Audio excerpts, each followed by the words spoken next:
بسم الله الرحمن الرحيم الحمد لله وكفى وسلام على عباده الذين اصطفى وآل كل والصحابة ومن اقتفى أما بعد إن نريد إلا الإصلاح ما استطعت وما توفيقي إلا بالله عليه توكلت وإليه أنيب ما شاء الله كان وما لم يشأ لم يكن ولا حول ولا قوة إلا بالله العلي العظيم.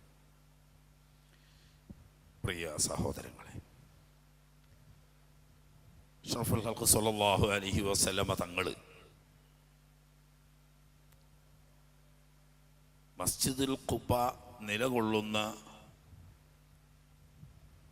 ബനു അംർ ഇബ്നു ഔഫിൻ്റെ ഗോത്രക്കാർ താമസിക്കുന്ന ആലിയത്തുൽ മദീനയിൽ നബി സല്ലല്ലാഹു അലൈഹി വസല്ലം തങ്ങൾ എത്തിയതിനെ പറ്റി ഇന്നലെ നമ്മൾ പറഞ്ഞു. അതിനിടക്ക് നബി സല്ലല്ലാഹു അലൈഹി വസല്ലം തങ്ങൾ ഹിജ്റ പോകുന്നതിന് മുമ്പ് തന്നെ സഹാബാക്കളെല്ലാം നേരത്തെ തന്നെ പോയിട്ടുണ്ട്. അതിൽ മഹാനായ സിദ്ദീഖുൽ അക്ബർ റളിയല്ലാഹു തആല അൻഹു തങ്ങൾ കൂടെ യാത്ര ചെയ്യാൻ വേണ്ടിയിട്ട് തടഞ്ഞു നിർത്തിയതും അലി ഇബ്നു അബീ ത്വാലിബ് റളിയല്ലാഹു തആല അൻഹു നബി തങ്ങളുടെ ഖിദ്മത്തിന് വേണ്ടി താമസിച്ചതും ഒഴിച്ചാൽ കുടുംബങ്ങൾ തടഞ്ഞു വെച്ചവരോ അതല്ലെങ്കിൽ സ്വന്തം യാത്ര ചെയ്യാൻ ആരോഗ്യപരമായിട്ട് കഴിവില്ലാത്തവരോ ആയ ആളുകൾ ഒഴിച്ച് എല്ലാവരും നേരത്തെ മദീനയിൽ എത്തിക്കഴിഞ്ഞു. ഇപ്പം തങ്ങൾ എത്തുന്നതിന് മുമ്പ് തന്നെ ആദ്യമായി സ്വഷ്ടപ്രകാരം അള്ളാഹുവിൻ്റെ പൊരുത്തത്തിന് വേണ്ടി ഹിജ്റ പോയത് മഹാനായ അബൂ സലമ റളിയല്ലാഹു തആല അൻഹു തങ്ങളാണ്.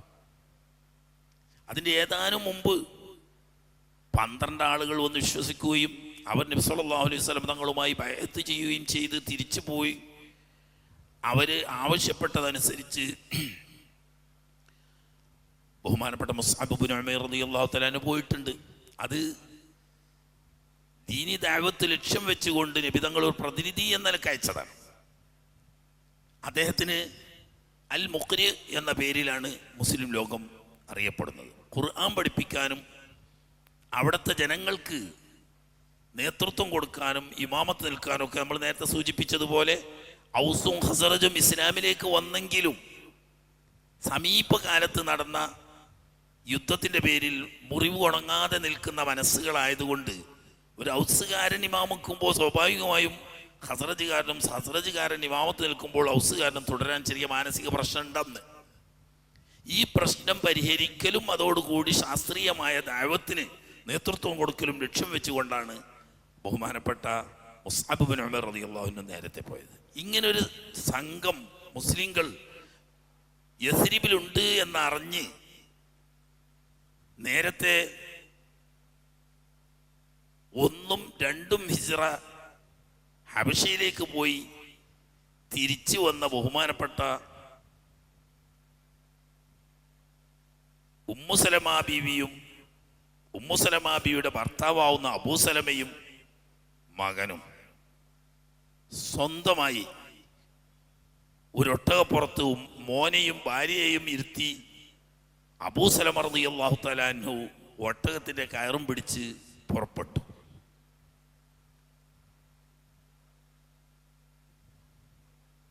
അല്പം അങ്ങെത്തി ബത്ഹയിലെത്തിയപ്പോൾ അബുത്തഹ് എന്ന പ്രദേശത്ത് എത്തിയപ്പോഴേക്ക് ഉമ്മു സലമ റളിയല്ലാഹു തആല അൻഹയുടെ ഗോത്രങ്ങൾ അവർ വലിയ പ്രതാപികളാണ്, മാന്യന്മാരാണ്.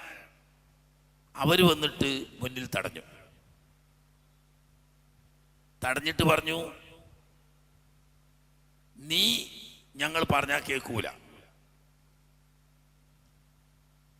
പക്ഷേ ഒരിക്കൽ അങ്ങോട്ട് പോയി, പിന്നെ ഒരിക്കൽ ഇങ്ങോട്ട് പോയി, ഒരിക്കൽ മറ്റൊരിടത്തേക്ക് പോയി. ഞങ്ങൾ ബനൂ മഖ്സൂം ഗോത്രക്കാരാണ്, നാട്ടിലെ പ്രതാപ്യവും പ്രൗഢിയുമുള്ള മാന്യന്മാരാണ്, ഞങ്ങൾക്കിത് ചേർന്നതല്ല. അതുകൊണ്ട് ഞങ്ങളെ മോളെ കൊണ്ടുപോകാൻ ഞങ്ങൾ സമ്മതിക്കില്ല. നിനക്ക് എന്തും ചെയ്യാം, ഞങ്ങൾ പറഞ്ഞാൽ നീ കേൾക്കൂലല്ലോ, നിനക്കെന്തുമാവാം. മകളെ ഉമ്മു സലമയെ കൊണ്ടുപോകാൻ ഞങ്ങൾ അനുവദിക്കില്ല. ഉമ്മു സലമ വലിയ തറവാട്ടിയാണ്, അബൂസലമിയും അങ്ങനെ തന്നെ. അബൂസലമ അബ്ദുൽ മുത്തലിബ് തങ്ങളുടെ മോനാണ്. നബി സല്ലല്ലാഹു അലൈഹി വസല്ലം തങ്ങളുടെ അമ്മായിന്റെ മോനാണ്. അബ്ദുല്ലാഹിബ്നു അബ്ദുൽ അസദ് എന്നാണ് പേര്. സാധാരണ എപ്പോഴും കേൾക്കാത്ത പേരാ. കാരണം എപ്പോഴും അബൂസലമ എന്ന പേരിലാണ് ചരിത്രങ്ങളൊക്കെ അദ്ദേഹത്തെ പരിചയപ്പെടുത്തുക. പല ചരിത്ര കിതാബുകളും നോക്കിയാൽ എന്താ അദ്ദേഹത്തിന്റെ പേര് എന്ന് തന്നെ അറിയില്ല. അബ്ദുല്ലാഹിബ്നു അബ്ദുൽ അസദ്, അദ്ദേഹം ഭാര്യയെ ബലത്താൽ അവർ ഒട്ടകത്തെ പിടിച്ചു വാങ്ങി. എന്തായാലും കൊണ്ടുപോകാൻ സമ്മതിക്കൂല. അത് വിവരം പറഞ്ഞു അബൂസലമയുടെ കുടുംബങ്ങൾ ഓടിയെത്തി. അപ്പോ ഉമ്മുസലമയുടെ കൂടെ, ഉമ്മുസലമ എന്ന് പറഞ്ഞാൽ ഹിന്ദ് ബിന്ദ് അബി ഉമയ്യത്ത്, സാദുർ റാക്കിബ് എന്ന പേരിൽ അറിയപ്പെടുന്ന ഒരു സംഘത്തോടു കൂടി ഈ അബൂ ഉമയ്യ യാത്ര പോവുകയാണെങ്കിൽ ആ യാത്ര പുറപ്പെട്ട് തിരിച്ച് നാട്ടിലെത്തുന്നത് വരെ യാത്ര ചെലവ് മുഴുവനായിട്ട് അദ്ദേഹമാണ് വഹിക്കുക. എത്ര വലിയവർ കൂടെ ഉണ്ടായാലും ചെലവ് വഹിക്കാൻ അദ്ദേഹം സമ്മതിക്കൂല. അതുകൊണ്ട് അദ്ദേഹത്തിന് കൂട്ടുപേരായിട്ട് പറയാ സാദുർ റാക്കിബ് എന്ന. അത്ര വലിയ ധർമ്മിഷ്ഠനായിരുന്നു. അയാളുടെ മോളാണ് ഹിന്ദ് എന്ന പേരിൽ അറിയപ്പെടുന്ന ഉമ്മുസലമ. അവര് ബലത്താൽ പിടിച്ചു കൊണ്ടുപോയി. ഈ വിവരം അറിഞ്ഞപ്പോൾ അബൂസലമന്റെ കുടുംബങ്ങൾ ഓടി വന്നിട്ട്, ഇവരെ മുന്നിൽ തന്നെ ഓടി വന്നിട്ട് ഒട്ടകത്തെ തടഞ്ഞിട്ട് പറഞ്ഞ്, നിങ്ങളെ മോളെ നിങ്ങൾക്ക് കൊണ്ടുപോകാമെങ്കിൽ ഞങ്ങളെ മോനെ നിങ്ങൾക്ക് തരില്ല. മോലെ ഓടിക്കുന്ന ചെറിയ പൈതൽ കുട്ടിയാണ് ഈ സലമ എന്ന് പറയുന്ന ആൺകുട്ടിയാണ്. ഈ സലമത്ത് എന്ന് പറഞ്ഞ കുട്ടിനെ മടിയിലിരുത്തി കാണ്ടാണ് ഉമ്മു സലമ ഒട്ടക പുറത്തുണ്ടായിരുന്നത്. ഇവര് തടഞ്ഞു നിർത്തി. പിടിമ്പലിയായി. ചെറിയ കുട്ടിയെ ഉമ്മുസലമന്റെ കുടുംബങ്ങളും അബൂസലമന്റെ കുടുംബങ്ങളും തമ്മിൽ പിടിവലിയായി. കുട്ടിയുടെ കൈപ്പല തെറ്റിപ്പോയി. എന്നിട്ടും വിട്ടുകൊടുത്തില്ല. അബൂസലമന്റെ കുടുംബങ്ങൾ കുട്ടിയെ ബലത്താൽ പിടിച്ചു വാങ്ങി അവർ കൊണ്ടുപോയി. അബൂസലമ റളിയല്ലാഹു തആല അവരുടെ ഈമാന്റെ ശക്തി നോക്കണ്ട. അബൂസലമ റളിയല്ലാഹു തആല ഇതെല്ലാം കണ്ടു നിൽക്കുന്ന അബൂസലമ റളിയല്ലാഹു അൻഹു എല്ലാം അല്ലാഹുവിൽ തവക്കുലാക്കി താൻ ലക്ഷ്യം വെച്ച മാർഗത്തിൽ നേരെ നടന്നുപോയി. അദ്ദേഹം നേരെ പോയി ഖുബൈലെത്തി. ഉമ്മുസലമ റളിയല്ലാഹു തആല അൻഹു, ഇങ്ങനെ ഒരു പെണ്ണിന് ലോകത്ത് ഒരു പരീക്ഷണം അധികം വരാനില്ല. ഭർത്താവ് തന്നെയും കുട്ടിനെയും കൈവടിഞ്ഞ് തൻ്റെ വിശ്വാസം സംരക്ഷിക്കാൻ വേണ്ടിയിട്ട് മദീനയിൽ പോയി. കുട്ടിയാണെങ്കിൽ ഭർത്താവിൻ്റെ കുടുംബങ്ങൾ തട്ടിക്കൊണ്ടുപോയി. മുലകുടിക്കുന്ന കുട്ടിയാണ്. ഭർത്താവും പോയി, കുഞ്ഞും പോയി, താൻ ഒറ്റപ്പെട്ട് ബന്ധനസ്ഥയെ പോലെ കുടുംബത്തിൽ. മുസ്ലിം റളിയല്ലാഹു തആല തന്നെ പറയാണ്, രാവിലെ പ്രഭാതത്തിൽ അവർ വീട്ടിൽ നിന്നിറങ്ങും.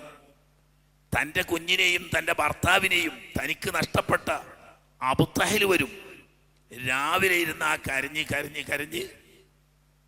നേരം ഇരുട്ടുന്നത് വരെ ആ ഇരുത്തത്തിൽ ഇരുന്ന് കരഞ്ഞു. നേരം ഇരുട്ടി ആ വീട്ടിൽ തന്നെ പോകും. പിറ്റേന്നും വരും. അങ്ങനെ ഒരു കൊല്ലക്കാലം. നമ്മൾ മനസ്സിലാക്കണം, ഏത് കരുമ്പാറയുടെ ഹൃദയമുള്ളവരാണെങ്കിലും ഒന്ന് മനസ്സലിയണ്ടേ. ഒരു കൊല്ലക്കാലം മഹദിയായിരിക്കുന്ന ഉമ്മുസലമ റളിയല്ലാഹു തആല അൻഹ തൻ്റെ ഭർത്താവിൻ്റെയും തൻ്റെ പ്രിയപ്പെട്ട പൈതലാവുന്ന കുഞ്ഞിൻ്റെയും വേർപാട് താൻ ഒറ്റപ്പെട്ട് ജീവിക്കുന്ന ഈ അവസ്ഥയിൽ ഈ അബൂത്തഹൽ പോയിരുന്ന് കരഞ്ഞു. അങ്ങനെ അല്ലാഹുവിൻ്റെ ഖളാ എടുത്തപ്പോൾ ഇവരുടെ പിതൃവ്യപുത്രന്മാരിൽപ്പെട്ട ഒരാൾ അതിലിങ്ങനെ വരുമ്പോൾ ഇവരിരുന്ന് കരയാം. അയാൾക്ക് വല്ലാത്തൊരു ദയ തോന്നി. അയാൾ നേരെ ചെന്നിട്ട് ഇവരെ വിളിച്ചു കൂട്ടിയിട്ട് പറഞ്ഞുടോ, എന്തൊരു മനസ്സ് ബുദ്ധിയാണ് നിങ്ങളെയൊക്കെ ബുദ്ധി. നിങ്ങൾ മനുഷ്യന്മാരല്ലേ. ഒരു പെൺകുട്ടി, നമ്മളെ കുടുംബത്തിൽപ്പെട്ട ഒരു പെൺകുട്ടി, ഒരു കൊല്ലത്തോളായില്ലേ ഈ നിലക്ക് അബൂത്തഹൽ പോയിരുന്ന് കരയുന്നു. എന്താ കുട്ടിനെ തടഞ്ഞു വെച്ചിട്ട് നിങ്ങൾക്ക് കിട്ടാനുള്ളത്? എവിടെയെങ്കിലും പോട്ടെ, അവളുടെ ഭർത്താവ് പോയതല്ലേ. ആ ഭർത്താവിൻ്റെ അടുത്തേക്ക് ഭാര്യ പോകുന്നെങ്കിൽ നിങ്ങൾ എന്തിനാണ് തടയുന്നത്? ഇദ്ദേഹം ഇടപെട്ടപ്പം നാള് പോണെങ്കിൽ പോയിക്കോട്ടെ. അങ്ങനെ കുടുംബം തടസ്സം നീങ്ങി എന്നറിഞ്ഞപ്പം അബൂസലമ റളിയല്ലാഹു അൻഹു ഓരിപ്പതനെ കുടുങ്ങിയാണ്. മുലടിക്കുന്ന ഒരു കുട്ടീനാണ് ഒരു കൊല്ലത്തോളം ഓല് പോറ്റ്. ഉമ്മുസലമനെ വിട്ടുണ്ടെങ്കിൽ കുട്ടീനെ കൊടുക്കുന്നതിന് കുഴപ്പമില്ല. അങ്ങനെ കുട്ടീനെ വിട്ടുകൊടുത്തു. ഈ കുട്ടിനെയും മടിയിലിരുത്തി ഒരു ഒട്ടകപ്പുറത്ത് കയറിയിരുന്നു കൊണ്ട് അള്ളാഹുൽ തവക്കുലാക്കി. വേറെ ഒന്നും പരിചയമില്ല, മുമ്പൊരു യാത്ര ചെയ്ത് പരിചയപ്പെട്ടിട്ടില്ല, ഒരാൾ വഴികാട്ടാനില്ല, കൂടെ സഹായിയായിട്ട് ആരുമില്ല. എല്ലാം അള്ളാഹുവിൽ അർപ്പിച്ചുകൊണ്ട് ഉമ്മുസലമ റളിയല്ലാഹു തആല തൻ്റെ പ്രിയപ്പെട്ട പൈതലിനെ മടിയിലും ഇരുത്തി ഒട്ടകപ്പുറത്ത് പുറപ്പെട്ടു. മക്കയിൽ പുറപ്പെട്ട് തൻഐമിലെത്തിയപ്പോ ഉസ്മാൻ ഇബ്നു അബീ ത്വൽഹത്തുൽ ഹജ്ബി എന്ന് പറയുന്ന വ്യക്തി അന്ന് മുശ്രിക്കുകളുടെ കൂട്ടത്തിൽപ്പെട്ട ആളാണ്. ബനു അബ്ദുദ്ദാർ ഗോത്രത്തിൽപ്പെട്ട, ഇപ്പം ഷെയ്ബികൾ എന്ന പേരിൽ അറിയപ്പെടുന്ന കഅബ ഷരീഫിന്റെ താക്കോൽ സൂക്ഷിപ്പുകാർ. ചെറുപ്പക്കാരനാണ്, നല്ല ചുറുചുറുക്കുള്ള യുവാവാണ്. യുവതിയായിരിക്കുന്ന ഉമ്മു സലമയും കേവലം 2 വയസ്സോടടുത്ത ഒരു ചെറിയ കുഞ്ഞും ഒരൊട്ടകപ്പുറത്ത് ഇങ്ങനെ പോകുന്നത് കണ്ടപ്പോൾ ഇയാൾ ചെന്നിട്ട് ചോദിച്ചു, കുട്ടി നീ എവിടുക്കാ പോകുന്നു ചോദിച്ചു. എല്ലാവർക്കും അറിയാളെ, അന്നൊന്നും ഹിജാബില്ലല്ലോ. പിന്നെ അബൂ ഉമയ്യ എന്ന് പറഞ്ഞ നാട്ടിൽ അത്രയും പ്രശസ്തനുമാണ്. ഞാൻ എൻ്റെ ഭർത്താവുള്ള യസ്രിബിലേക്ക് പോവാണ് ചോദിച്ചു. അപ്പോൾ ഉസ്മാൻ ചോദിച്ചു, നീ ഒറ്റയ്ക്ക് എങ്ങനെ പോവാ, നിന്റെ കൂടെ ആരാളുള്ളത്? എൻ്റെ കൂടെ ഈ പൈതൽ കുട്ടിയുണ്ട്, പിന്നെ എന്നെ സഹായിക്കാൻ റബ്ബുണ്ട്, വേറെ ആരുമില്ല. അപ്പം നാട്ടിലെ ഇത്രയും വലിയ സേവകനും ധർമ്മിഷ്ഠനുമായിരുന്ന അബൂ ഉമയ്യയുടെ മകളല്ലേ, അങ്ങനെ വിടാൻ പറ്റില്ലല്ലോ. അയാൾ പറഞ്ഞു, മാലക്കി മിമ്മത്രക്കിൻ, നിന്നെ അങ്ങനെ ഒറ്റക്ക് വിടാൻ പറ്റൂല. കാരണം നിന്റെ വാപ്പയുടെ നന്മ കണക്കാക്കിയിട്ടെങ്കിലും നിന്നെ അങ്ങനെ വിട്ടാൽ മതി. ഇയാൾ എന്നിട്ട് അവിടെ നിന്ന് പുറപ്പെട്ടു. ഒട്ടകത്തിൻ്റെ കയറും പിടിച്ച് നടന്നുകൊണ്ട്, അയാൾ വാഹനം കയറുന്നില്ല, അയാൾ നടന്നുകൊണ്ടാണ് പോകുന്നത്. അങ്ങനെ ഉമ്മു സലമ റളിയല്ലാഹു തആല തന്നെ പറയാ, അറബികളിൽ ഇത്രയും മാന്യനായ ഒരു യുവാവിനെ ഞാൻ ലോകത്ത് വേറെ കേട്ടിട്ടില്ല. ഈ 9 ദിവസം യാത്ര ചെയ്യണം. യാത്ര ചെയ്യാൻ സമയത്ത് ഒട്ടകത്തെ തയ്യാർ ചെയ്ത് മുട്ടുകുത്തിച്ചതിന് ശേഷം ഇയാൾ മാറി നിൽക്കും. കാരണം ഒരു പെണ്ണല്ലേ, ഇതിൻ്റെ പുറത്ത് കയറുമ്പോഴും ഇത് എഴുന്നേറ്റ് നിൽക്കുമ്പോഴും ഒക്കെ ശരീരഭാഗങ്ങളൊക്കെ വെളിവാകാൻ സാധ്യതയുണ്ട്. കാരണം അത് കയറിയോൽക്കേ അതിൻ്റെ കഥ അറിയുള്ളൂ, ഒട്ടകപ്പുറത്ത് കയറുന്നത്. അങ്ങനെ ഇയാൾ മാറി നിൽക്കും. ഇവർ കയറി ഒട്ടകം എഴുന്നേറ്റ് നിന്ന് കഴിഞ്ഞാൽ ഇയാൾ വന്ന് കയറ് പിടിച്ചു പോകും. അടുത്ത വിശ്രമ കേന്ദ്രത്തിൽ എത്തുന്നത് വരെ നടത്തമാണ്. നടന്ന് അടുത്ത വിശ്രമ കേന്ദ്രത്തിലെത്തുമ്പം ഒട്ടകത്തെ കിടത്തി മുട്ടുകെട്ടും. എന്നിട്ട് അയാൾ മാറിക്കും. മാറി നിന്നതിന് ശേഷം ഉമ്മു സലമ റളിയല്ലാഹു തആല അൻഹ താഴെ ഇറങ്ങി മരത്തണലിലോ മറ്റോ കുട്ടിക്ക് പിരിച്ച് കുട്ടിനെ കിടത്തി അവർ വിശ്രമിക്കും. എന്നിട്ട് ഇയാൾ ഒട്ടകത്തിനെ കൊണ്ടുപോയി അതിൻ്റെ കട്ടിലും താനും ഒക്കെ എടുത്തു വെച്ച് അതിനെ തീറ്റിയുള്ള എവിടെയെങ്കിലും കൊണ്ടുപോയി കെട്ടി വേറൊരു മരത്തിൻ്റെ ചുവട്ടിൽ പോയിട്ട് അയാൾ വിശ്രമിക്കും. അങ്ങനെ 9 ദിവസം തുടർച്ചയായിട്ട്. ഇന്നത്തെ ലോകം നോക്കണം, അന്നത്തെ ലോകം, അന്ന് തൗഹീദ് എന്താണെന്നറിയില്ല, ദീനില്ല, കല്ലിനും മുള്ളിനും ആരാധിക്കുന്ന ജാഹിലുകളായ മുശ്രിക്കുകളാണ്.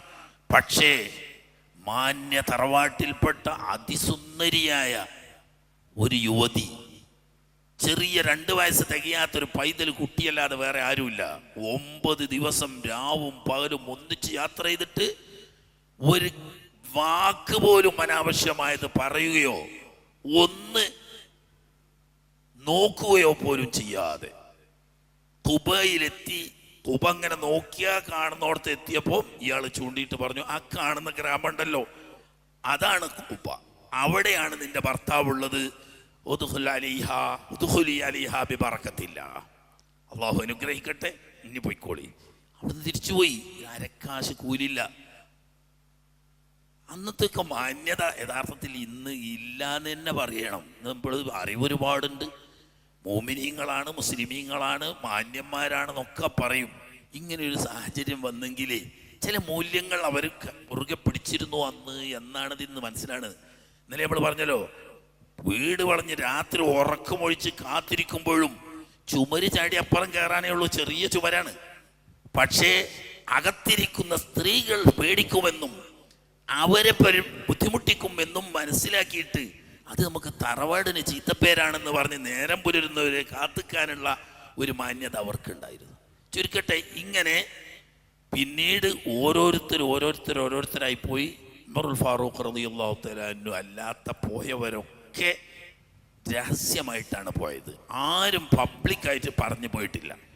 നീട്ടി പറയാൻ സമയമില്ലാത്തതുകൊണ്ട് ചുരുക്കാണ്. ആകെ ഒറ്റൊരു മനുഷ്യൻ, ഉമറുൽ ഫാറൂഖ് റളിയല്ലാഹു തആല അൻഹു ഹിജ്റ പോകാൻ ഒരുങ്ങി തൻ്റെ വാഹനത്തെ തയ്യാർ ചെയ്ത് കൗത്തിൽ ഒരു വാള് തൂക്കി മറ്റേ തോളത്തൊരു വില്ലെടുത്ത് ഒരാവണനാഴിയിൽ നിന്നിട്ട് ഏതാനും അമ്പുകൾ കയ്യിലെടുത്ത് കയ്യിൽ ഒരു ചവളത്തിൻ്റെ വടിയും വെച്ചിട്ട് നേരെ മസ്ജിദുൽ ഹറാമിൽ ചെന്നു.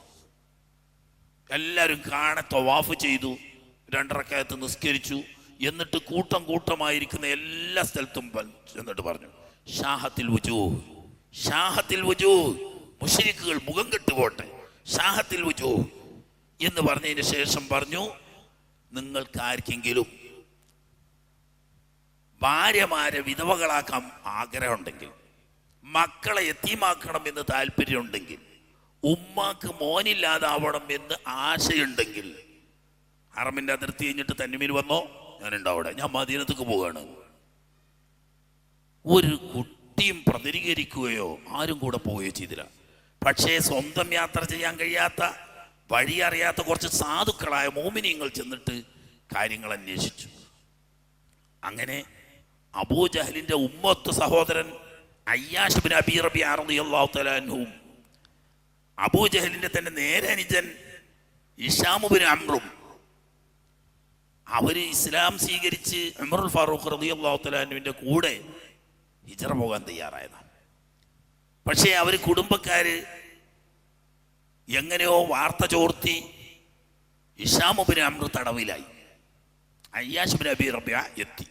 അങ്ങനെ ഉമർ റളിയല്ലാഹു തആല അൻഹും ഇവർ 2 പേരും കൂടി മദീനയിലെത്തി. അപ്പൊന്നും നബി തങ്ങൾ പോയിട്ടില്ല.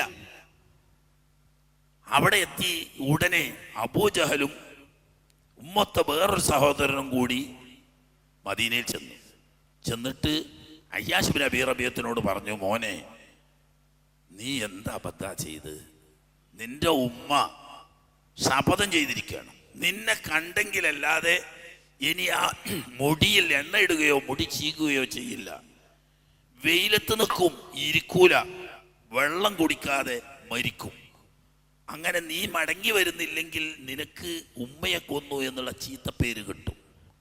നീ തിരിച്ചു വന്നാൽ നിനക്ക് നിന്റെ പാകത്തിന് ജീവിക്കാലോ, നിന്റെ ഉമ്മാക്ക് സമാധാനമായില്ലേ? ഇത് കേട്ടപ്പോൾ തന്നെ ഉമർ ഫാറൂഖ് റളിയല്ലാഹു അൻഹു പറഞ്ഞു, അയ്യാഷ് ചതിക്കാൻ വന്നതാണ്, പോണ്ടെന്ന് പറഞ്ഞു.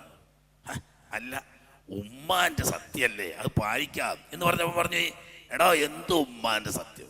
ഉമ്മാക്ക് നല്ലോണം പേങ്കടിക്കുമ്പോൾ ഉമ്മ മാർന്നോളൂന്ന്, നിന്ന് കാല് കൊയ്യുമ്പോൾ ഇരുന്നോളും, വെയിൽ കൊണ്ടിട്ട് ചൂടാവുമ്പോൾ തണലത്തേക്ക് കയറിക്കോളും, ദാഹം നല്ലോണം വരുമ്പോൾ വെള്ളം കുടിച്ചോളും. നിന്റെ വിശ്വാസം സംരക്ഷിക്കലാണ് ഇപ്പം ആവശ്യം, നീ അവിടെ പോകണ്ടാറ് അത് പറഞ്ഞു. അതൊക്കെ ശരിയാണ്, എനിക്കറിയാം. പക്ഷെ എന്നാലും എനിക്ക് ഉമ്മാനെ അങ്ങനെ വിഷമിപ്പിക്കാൻ കഴിയില്ല. എടാ ഒന്നാലും പിന്നെ കൂടാതെ കയ്യിലെങ്കിൽ ഈ ഒരു കാര്യം ചെയ്തു, എൻ്റെ ഈ ഒട്ടകം നീ കൈവശം വെച്ചോ. കാരണം ഈ ഒട്ടകത്തിൻ്റെ ഒപ്പം ഒരു ഒട്ടവും ഓടിയെത്തൂല. നാഖത്തുൻ ദലൂൽ, എങ്ങനെ നമുക്ക് നിയന്ത്രിക്കാൻ പറ്റുന്ന അതിശീഘ്രം ഓടുന്ന ഒട്ടക. അങ്ങനെ വല്ല സംശയവും വഴിയിൽ എനിക്ക് തോന്നുകയാണെങ്കിൽ ഈ ഒട്ടകപ്പുറത്ത് എനിക്ക് രക്ഷപ്പെടാൻ ഓൽക്ക് തന്നെ പിടിക്കാൻ കഴിയൂലായിരുന്നു. അതേതായാലും സ്വീകരിച്ചു. അങ്ങനെ ഇവർ 2 പേരും കൂട്ടി അയ്യാഷ് ബിൻ അബീ റബീഅത്തിനെയും കൂട്ടിയിട്ട് തിരിച്ചു പോകാം. കുറേ എത്തിയപ്പം അബൂജഹലല്ലേ ആള്, ഇയാൾ പറഞ്ഞ്, സഹോദര, എൻ്റെ ഒട്ടകത്തിന് തീരെ നടക്കാൻ വയ്യ, നിന്റെ ഒട്ടകമാണെങ്കിൽ നല്ല ആരോഗ്യമുള്ള ഒട്ടകമാണല്ലോ, കുറച്ചു നേരം നിന്റെ ഒട്ടകപ്പുറത്ത് ഞാനൊന്ന് ഇരുന്നോട്ടേ എന്ന്. ഈ സാധു ശരിയാണെന്ന് കരുതി, ആയിക്കോട്ടെ എന്നാ താഴെ ഇറങ്ങി. ഇറങ്ങലും ഇവർ 2 ആളോടും കൂടി ഇദ്ദേഹത്തിൻ്റെ കൈ 2ഉം പിടിച്ച് ബേക്കിലേക്ക് കൂട്ടിക്കെട്ടി ബന്ധനസ്ഥരാക്കി തിരിച്ചു കൊണ്ടുപോയി. മക്കത്ത് ചെന്നിട്ട് പറയടാ, ഒരുപാട് വിഡ്ഢികൾ നിങ്ങളൊക്കെ കുടുംബത്തുനിന്ന് നാട് വിട്ടു പോയില്ലേ, ഞങ്ങൾ ഈ കാട്ടിയതുപോലെ ആൺകുട്ടികൾ വേണമെങ്കിൽ പിടിച്ചു കൊണ്ടുവന്നോളിയാർ. പിന്നീട് കുറേ കാലം അയ്യാഷ് ബിൻ അബീ റബീഅത്ത് ഉൾപ്പെടെയുള്ള മുസ്തദഅഫീങ്ങൾക്ക് വേണ്ടി നബി സല്ലല്ലാഹു അലൈഹി വസല്ലം തങ്ങൾ ഖുനൂത്ത് നിർവഹിക്കുകയും അവസാനം വലീദ് ബിനുൽ വലീദ്, അദ്ദേഹം സഹാബിയാണ്, അദ്ദേഹത്തിനോട് പോയി പറഞ്ഞു, എടാ അവർ 2 പേരും രക്ഷിച്ചു കൊണ്ടുവന്ന. അങ്ങനെ അദ്ദേഹം സ്വന്തത്തിന് പോയി ചെന്ന് ഏതാണ്ട് അങ്ങോട്ട് എത്തിയപ്പം ഒരു സ്ത്രീ ഉണ്ട്, കുറേ ഭക്ഷണ സാധനങ്ങളുമായിട്ട് പോടും. എവിടുക്ക പോടോ ചോദിച്ചു. ഇങ്ങനെ ഹിശാം ബിൻ അംറും അയ്യാഷ് ബിൻ അബീ റബീഅത്തിനും ഭക്ഷണം കൊണ്ട് കൊടുക്കുക. ഒരു കൈയും കാലും ആമം വെച്ചിട്ട് റൂമിലിട്ട് പൂട്ടിയേക്കാണ്. അവർക്ക് ഭക്ഷണം നേരത്തിന് കൊടുക്കണമല്ലോ, അത് കൊണ്ടുപോവുകയാണ്. ഈ പെണ്ണിൻ്റെ ബാക്ക് കൂടി എവിടുക്കാ പോണോ നോക്കാൻ വേണ്ടിയിട്ട് അങ്ങനെ സ്ഥലം കണ്ടുവച്ചു. രാത്രിയായ സമയത്ത് വലീദ് ബിനുൽ വലീദ് ചെയ്ത് നേരെ ആളൊക്കെ അടങ്ങിയ സമയത്ത് ചുമര് ചാടി അകത്ത് കയറിയിട്ട് നല്ലൊരു കല്ല്, പാറക്കല്ലിൻ്റെ കഷ്ണം കയ്യിൽ കരുതിയിരുന്നു. ആ കല്ല് താഴെ വെച്ചിട്ട് ഇവരുടെ കൈക്ക് വെച്ച ആമം അതിനോട് ചേർത്തി വെച്ചിട്ട് കൃത്യമായിട്ട് വാളുകൊണ്ട് ഒറ്റ വെട്ട ആമം പൊട്ടി. അങ്ങനെ കല്ല് വെച്ചിട്ട് അതിൻ്റെ മുകളിൽ ആ കയ്യിൻ്റെയും കാലിൻ്റെയും ആമം വെച്ച് വെട്ടി അത് ഒഴിവാക്കി ഇവരതിൽ നിന്ന് രക്ഷപ്പെടുത്തി തൻ്റെ ഒട്ടകപ്പുറത്ത് ഇവർ രണ്ടുപേരെയും കയറ്റി മൂപ്പര് നടക്കുകയാണ്. മറ്റൊരു രണ്ടാൾ ഒട്ടകപ്പുറത്താണ്. കുറച്ചെടുത്തപ്പോൾ കാലെന്തോ കല്ലിൽ തട്ടി, കാല് വിരലിന് മുറിവേറ്റ് രക്തം ഒലിച്ചു. ആ സമയത്ത് ചെല്ലിയാണ് അല്ലൻതിയില്ല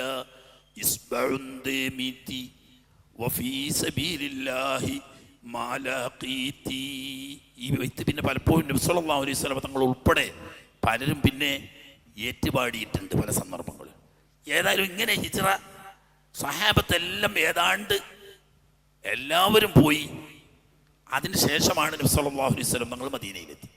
ഇപ്പോൾ വലിയ ലോകത്ത് എന്നും തലവേദനയായ ഒരു പ്രശ്നമാണ് അഭയാർത്ഥി പ്രശ്നം എന്നത്. എന്നും ഏതൊക്കെ രാജ്യങ്ങളിൽ ഇന്ന് എത്ര ലക്ഷം ആളുകളാണ് അഭയാർത്ഥികളായി നടക്കുന്നത്. അഭയാർത്ഥി പ്രശ്നം എന്നത് രാഷ്ട്രങ്ങൾ എന്നും വല്ലാതെ തലവേദന ഉണ്ടാക്കുന്ന ഒരു വിഷയമാണ്. മഹാനായ ഹബീബ് റസൂലുള്ളാഹി സ്വല്ലല്ലാഹു അലൈഹി വസല്ലം തങ്ങൾ മദീനയിൽ ചെന്നിട്ട് നിഷ്പ്രയാസം ലോകത്തിന് മാതൃകയാവുന്ന നിലക്ക് തുല്യതയില്ലാത്ത രീതിയിൽ ഈ അഭയാർത്ഥി പ്രശ്നം നബി സല്ലല്ലാഹു അലൈഹി വസല്ലം തങ്ങൾ പരിഹരിച്ചു. ഇവിടേക്ക് വരാം. അതിൻ്റെ മുമ്പ് ഖുബൈലെത്തി വൃദ്ധനായ കുൽസൂം ബിനുൽ ഹിദം എന്ന പേരിൽ അറിയപ്പെടുന്ന ഒരു സഹാബിയുണ്ട്. വയസ്സന. അദ്ദേഹത്തിൻ്റെ വീട്ടിലാണ് നബി സല്ലല്ലാഹു അലൈഹി വസല്ലം തങ്ങൾ തങ്ങിയത്. എന്നാൽ പകൽ സമയത്ത് അവിടെ അസൗകര്യമാണ്, വീട്ടിലാളുകളും മറ്റുമൊക്കെ ഉണ്ടാകുമ്പോൾ. അപ്പോൾ പകൽ സമയത്ത് സഅദ് ബിൻ ഖൈസമത്ത് റളിയല്ലാഹു തആല അൻഹുവിൻ്റെ വീടിൻ്റെ തൊട്ടടുത്ത് അവിടെ പോകും. അവിടെ എന്താണെന്ന് വെച്ചാൽ സഅദ് ബിൻ ഖൈസമത്ത് റളിയല്ലാഹു തആല അൻഹു ഭാര്യയില്ല, മക്കളുമില്ല. അതുകൊണ്ട് അവിടെ സ്ത്രീകൾ വിഷമമൊന്നുമില്ല. അപ്പം കുടുംബമില്ലാതെ ഒറ്റക്ക് വന്ന അധിക സഹാബികളും സ്ഥിരം സംവിധാനമാവുന്നത് വരെ സഅദ് ബിൻ ഖൈസമത്ത് റളിയല്ലാഹു തആല അൻഹുവിൻ്റെ വീട്ടിലാണ് കൂടുക. നബി സല്ലല്ലാഹു അലൈഹി വസല്ലം തങ്ങളും പകലായാൽ അങ്ങോട്ട് വരും. കാരണം എന്താ, തന്നെ കാണാനും സംസാരിക്കാനും ദീനിനെ പറ്റി പഠിക്കാനും വരുന്നവർക്ക് സൗകര്യം നോക്കിയിട്ട് സഅദ് ബിൻ ഖൈസമത്ത് റളിയല്ലാഹു തആല അൻഹുവിൻ്റെ വീട്ടിലാണ് പകലുണ്ടാകുക. രാത്രി താമസിക്കൽ കുൽസൂം ബിനുൽ ഹിദം റളിയല്ലാഹു തആല അൻഹുവിൻ്റെ വീട്ടിലുമാണ്. അങ്ങനെ നബി തങ്ങൾ ആദ്യം ചെയ്തത്, ഇസ്ലാമിൻ്റെ അടിത്തറ നമ്മൾ മനസ്സിലാക്കുന്നത്, ആദ്യമായി നബി സല്ലല്ലാഹു അലൈഹി വസല്ലം തങ്ങൾ ചെയ്തത് ഈ കുൽസൂം ബിൻ ഹിദം എന്നവരുടെ കാരക്ക് ഉണക്കുന്ന ഒരു കളമുണ്ട്. ആ കളം വില കൊടുത്തു വാങ്ങാൻ ചെയ്ത ആദ്യം വില കൊടുത്തു വാങ്ങി അത് പള്ളി നിർമ്മിച്ചു. തറ കല്ലുകൊണ്ട് കെട്ടി. അവിടെ കാണാൻ ആദ്യം മഹാനായ റസൂലുള്ളാഹി സ്വല്ലല്ലാഹു അലൈഹി വസല്ലം തങ്ങൾ തറക്കല്ല് വെച്ചു. മഹാന്മാരെ കൊണ്ട് തറക്കല്ലടിക്കുന്നതിന് അസുറൊക്കെ ഉണ്ട്. നബി സല്ലല്ലാഹു അലൈഹി വസല്ലം തങ്ങൾ ആദ്യത്തെ കല്ല് വെച്ചു. രണ്ടാമത് സിദ്ദീഖുൽ അക്ബർ റളിയല്ലാഹു തആല അൻഹുവിനോട് പറഞ്ഞു, അടുത്ത കല്ല് അതിനെ ചാരിയിട്ട് നിങ്ങൾ വെക്കണം എന്നാണ്. പിന്നീട് ഉമർ ഇബ്നുൽ ഖത്താബ് റളിയല്ലാഹു തആല അൻഹുവിനോട് പറഞ്ഞു, അടുത്ത കല്ല് അതിനെ ചാരി നിങ്ങൾ വെക്കണം എന്നാണ്. പിന്നീട് ഉസ്മാൻ ഇബ്നു അഫ്ഫാൻ റളിയല്ലാഹു തആല അൻഹുവിനോട് പറഞ്ഞു, അതിനെ ചാരി അടുത്ത കല്ല് നിങ്ങൾ വെക്കണം. പിന്നെ ബാക്കി മുഹാജിർ അൻസാറുകൾ ഒന്നിച്ച്. അപ്പം മഹാന്മാരുടെ കൈകൊണ്ട് ആദ്യം തറക്കല്ല് സ്ഥാപിക്കലും പിന്നീട് കെട്ടിത്തീർക്കലും എന്നത് നബി സല്ലല്ലാഹു അലൈഹി വസല്ലം തങ്ങൾ ആദ്യമായി തുടങ്ങിയ പള്ളിയാവുന്ന മസ്ജിദുൽ ഖുബായിൽ നിന്ന് തന്നെ മാതൃക. തറ കല്ലുകൊണ്ട് കെട്ടി അതിൽ മണൽ നിരച്ചു. മണൽ നിരത്തിയിട്ട് 4 മൂലക്കും നടുവിലും തൂണ് നാട്ടിയിട്ട് മോളെ പന്തലാക്കി. ഇതാണ് ആദ്യത്തെ പള്ളി.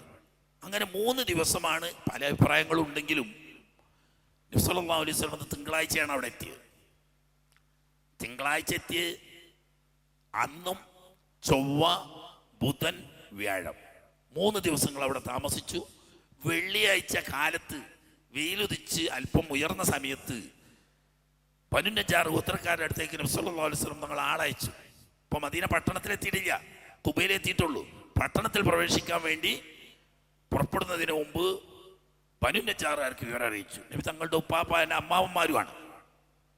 അങ്ങനെ അൻസാരികളായ 500ഓളം ആളുകൾ, അപ്പോഴേക്ക് 500ഓളം ആളുകൾ വിവിധ ഗോത്രങ്ങളിൽ നിന്നായി ബനു നജ്ജാറുകാരുടെ നേതൃത്വത്തിൽ ആയുധധാരികളായി നബി സല്ലല്ലാഹു അലൈഹി വസല്ലം തങ്ങൾക്ക് അകമ്പടി സേവിക്കാൻ വേണ്ടിയിട്ട് വന്നുകൂടി. അവരുടെ മധ്യേ സിദ്ദീഖുൽ അക്ബർ റളിയല്ലാഹു തആല അൻഹു തങ്ങളും മഹാനായ റസൂലുള്ളാഹി സ്വല്ലല്ലാഹു അലൈഹി വസല്ലം തങ്ങളും മദീന പട്ടണത്തിലേക്ക് പുറപ്പെട്ടു. അങ്ങനെ ആളുകൾ വരുന്നു, സംസാരിക്കുന്നു. യാത്ര പോയി കുറച്ചെത്തിയപ്പോക്ക് വാദി റാനൂന എന്ന പേരിൽ അറിയപ്പെടുന്ന ബനു സാലിം ഇബ്നു ഔഫ് എന്ന അൻസാരി ഗോത്രം താമസിക്കുന്ന പ്രദേശത്തെത്തിയപ്പോൾ ദുഹറിന്റെ വക്തായി. അവിടെയാണ് തിരുനബി സല്ലല്ലാഹു അലൈഹി വസല്ലം തങ്ങൾ ആദ്യമായി ഈ ലോകത്ത് ജുമാ നിർവഹിച്ച സ്ഥലം. ആ സ്ഥലത്തിന്റെ പേര് വാദി റാനൂന എന്ന. ഇന്നും ആ പള്ളി അറിയപ്പെടും മസ്ജിദുൽ ജുമുഅ എന്ന പേരിൽ. മുമ്പ് ചെറിയൊരു കൊച്ചു പള്ളിയാണ്, പക്ഷേ സൗദി ഗവൺമെന്റിന്റെ ഫഹദ് രാജാവിന്റെ വികസനത്തോടുകൂടി നല്ല സൗകര്യമുള്ള പ്രൗഢമായ ഒരു പള്ളിയാക്കിയിട്ടുണ്ട്. പക്ഷേ നിസ്കാരത്തിന്റെ സമയം കഴിഞ്ഞാൽ അടച്ചിടും എന്നൊരു ഐബൊഴിച്ചാൽ ആയിരക്കണക്കിന് ആളുകൾക്ക് നിസ്കരിക്കാനുള്ള സൗകര്യവും വുളൂ ചെയ്യാനും മറ്റെല്ലാ സൗകര്യവും നല്ല വിശാലമായ സൗകര്യമായിട്ട് ഇന്നും ഖുബയിൽ നിന്നിട്ട് നേരെ മദീന പട്ടണത്തിലേക്ക് പുറപ്പെടുമ്പോൾ വലത് ഭാഗത്തായിട്ട് ഒറ്റക്കുപ്പ, നടുവിലുള്ള വലിയ ഒറ്റക്കുപ്പയുള്ള ഒരു പള്ളിയായിട്ട് മസ്ജിദ് ജുമാ ഇന്നുണ്ട്. അവിടെ വെച്ചിട്ടാണ് അഷ്റഫുൽ ഖൽഖ് സ്വല്ലല്ലാഹു അലൈഹി വസല്ലം തങ്ങൾ ആദ്യം ജുമാ നിസ്കരിക്കുന്നത്. മക്കയിൽ തന്നെ ജുമാ നിർബന്ധമായിരുന്നു, പക്ഷേ അവിടെ ജുമാ നിസ്കരിക്കാനുള്ള സൗകര്യമില്ല. ജമാഅത്ത് പോലും പരസ്യമായി നിർവഹിക്കാൻ കഴിയാത്തത് കൊണ്ട് പിന്നെ ഖുതുബ ഓതി ആളുകൾ ഒരുമിച്ച് കൂടി നിസ്കരിക്കാൻ മക്കത്തെ സാഹചര്യം അനുകൂലമല്ല. പക്ഷേ നബി സല്ലല്ലാഹു അലൈഹി വസല്ലം തങ്ങൾ വരുന്നതിന് മുമ്പ് തന്നെ ബഹുമാനപ്പെട്ട അബൂ ഉമാമത്ത് അസ്അദ് ഇബ്നു സുറാറ റളിയല്ലാഹു തആല അൻഹു തങ്ങള് നഖിയുൽ ഖളമാത്ത് എന്ന് പറയുന്ന പ്രദേശത്ത് വെള്ളിയാഴ്ച ജുമാ സംഘടിപ്പിക്കാറുണ്ടായിരുന്നു. അത് നബി സല്ലല്ലാഹു അലൈഹി വസല്ലം തങ്ങളുടെ ആജ്ഞപ്രകാരം പിന്നീട് ബഹുമാനപ്പെട്ട മുസ്അബ് ഇബ്നു ഉമർ റളിയല്ലാഹു തആല അൻഹുവിന്റെ നേതൃത്വത്തിൽ ആ ജുമാ നടന്നിരുന്നു. അതിന്റെ അർത്ഥം നബി തങ്ങൾ മദീനയിൽ എത്തുന്നതിന് മുമ്പ് തന്നെ ജുമാ അല്ലാഹു തആല ഫർളാക്കിയിട്ടുണ്ട്. പക്ഷേ തങ്ങൾ അത് നേരത്തെ നിസ്കരിക്കാൻ മക്ക അതിന് അനുകൂല സാഹചര്യം അല്ലാത്തത് കൊണ്ട് നിസ്കരിച്ചില്ല. അനുകൂല സാഹചര്യമുള്ള മദീനയിൽ നബി സല്ലല്ലാഹു അലൈഹി വസല്ലം തങ്ങളുടെ കൽപ്പന പ്രകാരം ആദ്യമായിട്ട് ജുമാക്ക് നേതൃത്വം കൊടുത്ത് നടത്തിയത് ബഹുമാനപ്പെട്ട അസ്അദ് ഇബ്നു സുറാറ റളിയല്ലാഹു തആല അൻഹു. 1-ാം അഖബയിലും 2-ാം അഖബയിലും 3-ാം അഖബയിലും പങ്കെടുത്ത ആളാണ്, വലിയ മഹാനാണ്. പക്ഷേ മദീനയിൽ അൻസാരികളിൽ നിന്നിട്ട് ആദ്യമായി മരണപ്പെട്ടത് കുൽസൂം ഇബ്നു ഹിദ്മാണ് എന്ന് ചിലർക്ക് അഭിപ്രായമുണ്ടെങ്കിലും അതിൻ്റെ മുമ്പ് ആദ്യമായി അൻസാരികളിൽപ്പെട്ട ആള് ആദ്യം മരണപ്പെട്ടത് അസ്അദ് ഇബ്നു സുറാറ റളിയല്ലാഹു തആല അൻഹു ആണ്. ഏതായാലും ആ നബി സല്ലല്ലാഹു അലൈഹി വസല്ലം തങ്ങൾ ആദ്യം വാദി റാനൂനയിലാണ് ജുമാ നിസ്കരിച്ചത്. അത് കഴിഞ്ഞ് അവിടെ നിന്ന് യാത്ര പുറപ്പെട്ടു. സഹാബാക്കളുടെ സ്വീകരണവും ആളുകളുടെ തെക്കും തിരക്കും കാരണം ശരിക്ക് ഇപ്പം നമ്മൾ നടക്കുകയാണെങ്കിൽ 1 മണിക്കൂർ നടക്കാനേ ഉള്ളൂ ഖുബൈന്ന്, അല്ലെങ്കിൽ 1.5 മണിക്കൂർ നടക്കാനേ ഉള്ളൂ ഖുബൈന്ന് ബസ്സിലേക്ക്. രാവിലെ വെയിലുദിച്ച് ചൂടായോടെ മുതൽ തുടങ്ങിയിട്ട് ഒറൂബിൻ്റെ തൊട്ട് മുമ്പായിട്ടാണ് മഹാനായ റസൂലുള്ളാഹി സ്വല്ലല്ലാഹു അലൈഹി വസല്ലം തങ്ങൾ മദീനയിലെത്തുന്നത്. അപ്പോൾ ഓരോ ഗോത്രത്തിൻ്റെയും പ്രദേശത്തെത്തുമ്പം അതിൻ്റെ നേതാക്കന്മാർ വന്ന് ഹബീബ് റസൂലുള്ളാഹി സ്വല്ലല്ലാഹു അലൈഹി വസല്ലം തങ്ങളെ ക്ഷണിക്കുകയും ഇവിടെ എല്ലാ സൗകര്യവും സംരക്ഷണവും ഞങ്ങൾ തരാമെന്നും എന്തും ചെയ്യാം, ഇവിടെ താമസിക്കണമെന്ന് എല്ലാവരും പറയുമ്പം നബി സല്ലല്ലാഹു അലൈഹി വസല്ലം തങ്ങൾ എന്ത് ചെയ്തു? ആ ഒട്ടകത്തിൻ്റെ പിടികയറ് അതിൻ്റെ പുറത്തിങ്ങനെ ഇട്ടു. നിങ്ങൾ ആരും വിളിക്കും വേണ്ട, ഞാൻ അവിടെയും വരുന്നുമില്ല. ഒട്ടകത്തിന് അല്ലാഹു തആല നേരിട്ട് നിർദ്ദേശമുണ്ട് എവിടെ നിൽക്കണം, എവിടെ ഇറങ്ങണം എന്നൊക്കെ. അത് അതിനെ സ്വതന്ത്രമാക്കി വിട്ടാളി, ആരും ഒന്നും ചെയ്യണം. കാരണം ഞാൻ ഒരു കൂട്ടരെ തിരഞ്ഞെടുത്ത് മറ്റൊരു തിരഞ്ഞെടുത്തിലാറിയുമ്പോൾ അവർക്കൊരു പൊറുതിയേട് വേണ്ട. ശത്രുതന്റെ പേരിലല്ല, അവർക്ക് ആ മഹത്വം കിട്ടണം, ആ പുണ്യം നേടണം എന്ന നിലക്കുള്ള മത്സര തമ്മിൽ. അപ്പൊ ആരെയും വിഷമിപ്പിക്കണ്ട എന്നുള്ളവർക്ക് ഒട്ടകത്തിനെ സ്വതന്ത്രമായിട്ട് വിട്ടാളി, അതിന് അള്ളാഹുവിന്റെ കൽപ്പനയുണ്ട്. അങ്ങനെ ചെന്ന് ബനു നജ്ജാറുകാരുടെ തങ്ങളുടെ അമ്മാവന്മാരാവുന്ന ബനു നജ്ജാറുകാരുടെ താമസ പ്രദേശത്തെത്തിയപ്പോ ഒട്ടകം സ്വമേധയാ മുട്ടുകുത്തി. അപ്പം ആ താമസമില്ലാത്ത ഒരു കാരിപ്പറമ്പ്, കുറച്ച് തല പോകാനായ ഈത്തപ്പനത്തടികളുണ്ട്, കുറച്ചെന്തോ പഴയ പൊളിഞ്ഞു പോയ കുറച്ച് കെട്ടിടത്തിൻ്റെ അവശിഷ്ടങ്ങളുണ്ട്. പഴയ കാലത്ത് ആരൊക്കെയോ കുറച്ച് ആളുകളെ കബറടക്കിയിട്ടുണ്ട്. അങ്ങനെയുള്ളൊരു മൈതാനി. പക്ഷേ അത് സഹ്ലി സുഹൈലി എന്ന പേരിൽ അറിയപ്പെടുന്ന 2 യത്തീം കുട്ടികളുടെ കളമാണ്. അവിടെ ഇത് മുട്ടുകുത്തി അവിടെ കിടന്നു. നബി തങ്ങളൊന്നും ചെയ്തില്ല. ഉടനെ രണ്ടാമത് എഴുന്നേറ്റു. മുട്ടുകുത്തി ഓർത്തുനിന്ന് എഴുന്നേറ്റു. കുറച്ചിങ്ങനെ നടന്നിങ്ങനെ വട്ടത്തിൽ നടന്നിട്ട് തിരിച്ചു വന്ന് അവിടെ തന്നെ വീണ്ടും മുട്ടുകുത്തി തല നിലത്ത് വെച്ച് അതൊരു ശബ്ദം പുറപ്പെടുവിച്ചു. അപ്പം നബി സല്ലല്ലാഹു അലൈഹി വസല്ലം താഴെ ഇറങ്ങി. ഹാദൽ മൻസിൽ, ഇവിടെയാണ് താമസിക്കാൻ അല്ലാഹു തആല കൽപ്പിക്കപ്പെട്ട സ്ഥലം. അപ്പൊ തൊട്ടടുത്ത് ഇതിൽ വീടൊന്നും ഇല്ലല്ലോ. അടുത്തുള്ള വീട് ഏതാണ്? അപ്പൊ അബൂ അയ്യൂബ് അൻസാരി റളിയല്ലാഹു തആല അമ്മാവന്മാരിൽപ്പെട്ട ആളാണ്. അബൂ അയ്യൂബ് അൻസാരി റളിയല്ലാഹു തആല പറഞ്ഞു, ഈ തൊട്ട് കാണുന്നത് എൻ്റെ വീടാണ്. പൊക്ക് പള്ളിയായി പോയി. ഈ തൊട്ട് കാണുന്നത് എൻ്റെ വീടാണ്. അവിടെ നമുക്ക് വിശ്രമിക്കാം. ഞാൻ ഒട്ടകക്കട്ടിലും സാധനങ്ങളും കൊണ്ടുവെക്കട്ടെ വെച്ച് വെച്ചോന്ന് പറഞ്ഞു. അങ്ങനെ കൊണ്ടുവച്ച്. അങ്ങനെ മഹാനായ റസൂലുള്ളാഹി സ്വല്ലല്ലാഹു അലൈഹി വസല്ലം തങ്ങളും സിദ്ദീഖുൽ അക്ബർ റളിയല്ലാഹു തആല അൻഹുവും നേരെ അബൂ അയ്യൂബ് അൻസാരി റളിയല്ലാഹു തആല അൻഹുവിൻ്റെ വീട്. അപ്പോൾ വീട് 2 നില കെട്ടിട. നല്ല കഴിവുകാരനാണ് അബൂ അയ്യൂബ് അൻസാരി റളിയല്ലാഹു തആല. 2 നില കെട്ടിട. അവർ പറഞ്ഞു, നിങ്ങൾ മുകളിൽ താമസിച്ചോളി, ഞങ്ങൾ താഴെ താമസിക്കാം. ഞാനും ഉമ്മ അയ്യൂബും താഴെ താമസിക്കാം, നിങ്ങൾ മോളുക. അപ്പം നബി സല്ലല്ലാഹു അലൈഹി വസല്ലം അത് ബുദ്ധിമുട്ടാണ്. എന്നെ കാണാൻ ധാരാളം ആളുകൾ വന്നുകൊണ്ടിരിക്കും. ആളുകൾ വരവും പോക്കും സംസാരം ആവുമ്പോൾ മുകളിൽ കയറി ഇറങ്ങുന്ന ആളുകൾക്കും അസൗകര്യമാണ്, എനിക്കും അസൗകര്യമാണ്. ഞാൻ താഴെ താമസിച്ചോളാം, നിങ്ങൾ മോള് താമസിച്ചോളിയാണ്. മനമില്ല മനസ്സോടെ ബഹുമാനപ്പെട്ട അബൂ അയ്യൂബ് അൻസാരി റളിയല്ലാഹു തആല ഉമ്മ അയ്യൂബ് അൻസാരിയും മോളിൽ പോയി. താഴെ നബി സല്ലല്ലാഹു അലൈഹി വസല്ലം. ഒരു ദിവസം അങ്ങനെ കഴിഞ്ഞു. രാത്രി ഉറങ്ങാൻ കിടക്കാൻ വയ്യ. കാരണം എവിടെ നബി സല്ലല്ലാഹു അലൈഹി വസല്ലം നിങ്ങൾ താഴെ കിടക്കുന്നതെന്ന് അറിയില്ല. അപ്പൊ തങ്ങളെ മുകളിലാവുമല്ലോ, അത് അദബുകേടാവൂലേ. അങ്ങനെ അന്ന് നേരം പുലരുന്നത് വരെ ഒരു മൂലയിൽ ചെന്ന് ഇരുന്ന് നേരം പൊളിപ്പിച്ചു. 2 ആളും കിടക്കാതെ. തങ്ങൾ എവിടെ കിടക്കുന്നതെന്ന് അറിയാത്തതുകൊണ്ട്. പിറ്റേന്ന് രാവിലെ വന്നിട്ട് പറഞ്ഞു, നബിയെ ഞങ്ങൾക്ക് വലിയ ബുദ്ധിമുട്ടിലാണ്. തങ്ങൾ താഴെ കിടക്കുമ്പോൾ ഞങ്ങളെങ്ങനെ തങ്ങളെ മുകളിൽ? അത് നോക്കണ്ടല്ലോ, നിങ്ങളവിടെ എന്തോളി, അതാണല്ലോ സൗകര്യം. എനിക്കല്ല, ഇവിടെ വരുന്ന ആളുകൾക്കൊക്കെ സൗകര്യം അതാണ്. മുകളിലാവുമ്പോൾ ആളുകൾക്ക് കയറി ഇറങ്ങിയേക്കാണ് ബുദ്ധിമുട്ടാണ്. നമ്മുടെ താമസിച്ചോടാറ്. അങ്ങനെ താമസിച്ചു. അതിൻ്റെ ഇടയിൽ ദിവസവും ഭക്ഷണം ഉണ്ടാക്കിയിട്ട് പലരും മതിയായിട്ട് കൊണ്ടുവരും. അതോടുകൂടി ഉമ്മ അയ്യൂബ് അൻസാരി റളിയല്ലാഹു തആല ഭക്ഷണം ഉണ്ടാക്കിയിട്ട് വലിയൊരു തളികയിലായിട്ട് കൊടുത്തയക്കും. അതിൽ നിന്ന് നബി സല്ലല്ലാഹു അലൈഹി വസല്ലം തങ്ങൾ കഴിച്ച ഭാഗം നോക്കിയിട്ട് ബറക്കത്തിന് ആ സ്ഥലത്ത് നിന്ന് തന്നെ ഇവർ ഭക്ഷണം കഴിക്കുക. അപ്പം നബി തങ്ങൾ ഭക്ഷണം കഴിച്ച് തിരിച്ചു വന്നിട്ട് പാത്രം എടുത്തിട്ടേ അവർ ഭക്ഷണം കഴിക്കുള്ളൂ. അങ്ങനെ ഒരു ദിവസം വെളുത്തുള്ളി നല്ലോണം ഉപയോഗിച്ചൊരു ഭക്ഷണം ഉണ്ടാക്കി. വാസനിക്കുമല്ലാതെ. അന്ന് നബി സല്ലല്ലാഹു അലൈഹി വസല്ലം തങ്ങൾ ആ ഭക്ഷണം കഴിച്ചില്ല. തിരിച്ച് കൊണ്ടുവന്ന് നോക്കുമ്പം ഭക്ഷണം കഴിച്ച അടയാളമൊന്നും കാണുന്നില്ല. അതിൽ ഒരു ബേജാറായി. ഓടി വന്ന്, എന്തേ നബി, എന്തത്? ഞങ്ങൾ സാധാരണ തങ്ങൾ ഭക്ഷണം കഴിച്ച ആ അടയാളം നോക്കിയിട്ട് അവിടെ നിന്നാണ് ബർക്കത്തിന് വേണ്ടി കഴിക്കാറ്. ഇന്ന് തങ്ങൾ കഴിച്ചതോ ഭക്ഷണിച്ചോ കഴിച്ചതോ കണ്ടില്ലല്ലോ. അപ്പം പറഞ്ഞു, നിങ്ങൾ കഴിച്ചോളി, എനിക്ക് പറ്റൂല. കാരണം ഞാൻ മലായിക്കത്തുമായിട്ട് എപ്പോഴും സംഭാഷണം നടത്തുന്നതാ. മലായിക്കത്തിന് മനുഷ്യന് ഇഷ്ടമില്ലാത്ത വാസനകളൊന്നും മലായിക്കത്തിനും ഇഷ്ടമില്ല. ഈ വെളുത്തുള്ളിയുടെ വാസന മലായിക്കത്തിന് ഇഷ്ടമില്ലാത്തതാണ്. അതുകൊണ്ടാണ് ഞാനത് കഴിക്കാത്തത്. നിങ്ങൾ കഴിച്ചോളിയാർ. അതിന് ശേഷം പിന്നെ അവരുടെ സ്നേഹം നോക്കുന്നുണ്ട്. അബൂ അയ്യൂബ് അൻസാരിയുടെ വീട്ടിൽ പിന്നെ ഒരിക്കലും വെളുത്തുള്ളി ഉപയോഗിച്ചിട്ടല്ല. തങ്ങൾക്ക് പ്രകൃതിപരമായ വെറുപ്പുണ്ടായിട്ടല്ല. അത് മലായിക്കത്തിന് ഈ വാസന ഇഷ്ടപ്പെടാത്തതുകൊണ്ട് തങ്ങൾ ഒഴിവാക്കിയതാണ്. ഏതായാലും അങ്ങനെ നബി സല്ലല്ലാഹു അലൈഹി വസല്ലം തങ്ങൾ ഇനി ഇതിനെപ്പറ്റി ചിന്തിക്കണമല്ലോ, പള്ളി എടുക്കണതിനെ പറ്റി. അങ്ങനെ പള്ളി എടുക്കാൻ വേണ്ടിയിട്ട് ബഹുമാനപ്പെട്ട നബി സല്ലല്ലാഹു അലൈഹി വസല്ലം തങ്ങൾ ഈ സ്ഥലം വിലക്ക് ചോദിച്ചു. ബറാ ഇബ്നു മാറൂർ റളിയല്ലാഹു തആല അൻഹുവിന്റെ സംരക്ഷണത്തിലുള്ള കുട്ടികളാണ് സഹലും സുഹൈലും. അപ്പം ബറാ റളിയല്ലാഹു അൻഹു പറഞ്ഞു, അത് വേണ്ട, കുട്ടികൾക്ക് കാശ് എത്ര എന്ന് വെച്ചാൽ ഞാൻ കൊടുത്തോളാം, അല്ലെങ്കിൽ അതിന് പകരം വേറെ സ്വത്ത് ഞാൻ കൊടുത്തോളാം. അത് ഹദിയായിട്ട് തങ്ങൾക്ക് ഇരിക്കട്ടെ. സല്ലല്ലാഹു അലൈഹി വസല്ലം അത് വേണ്ട. അങ്ങനെ ഈ കുട്ടികൾ തന്നെ വന്നു. കുട്ടികൾ വന്നിട്ട് പറഞ്ഞു, നബിയെ, അള്ളാഹുവിൻ്റെ പ്രതിഫലമല്ലാതെ മറ്റൊരു വിലയും ഞങ്ങൾ അതിന് ആഗ്രഹിക്കുന്നില്ല. അത് അള്ളാഹുവിന് വേണ്ടി പള്ളിയെടുക്കാൻ ഞങ്ങളെ വകയായിട്ട് സൗജന്യമായിട്ട് തന്നുവാൻ.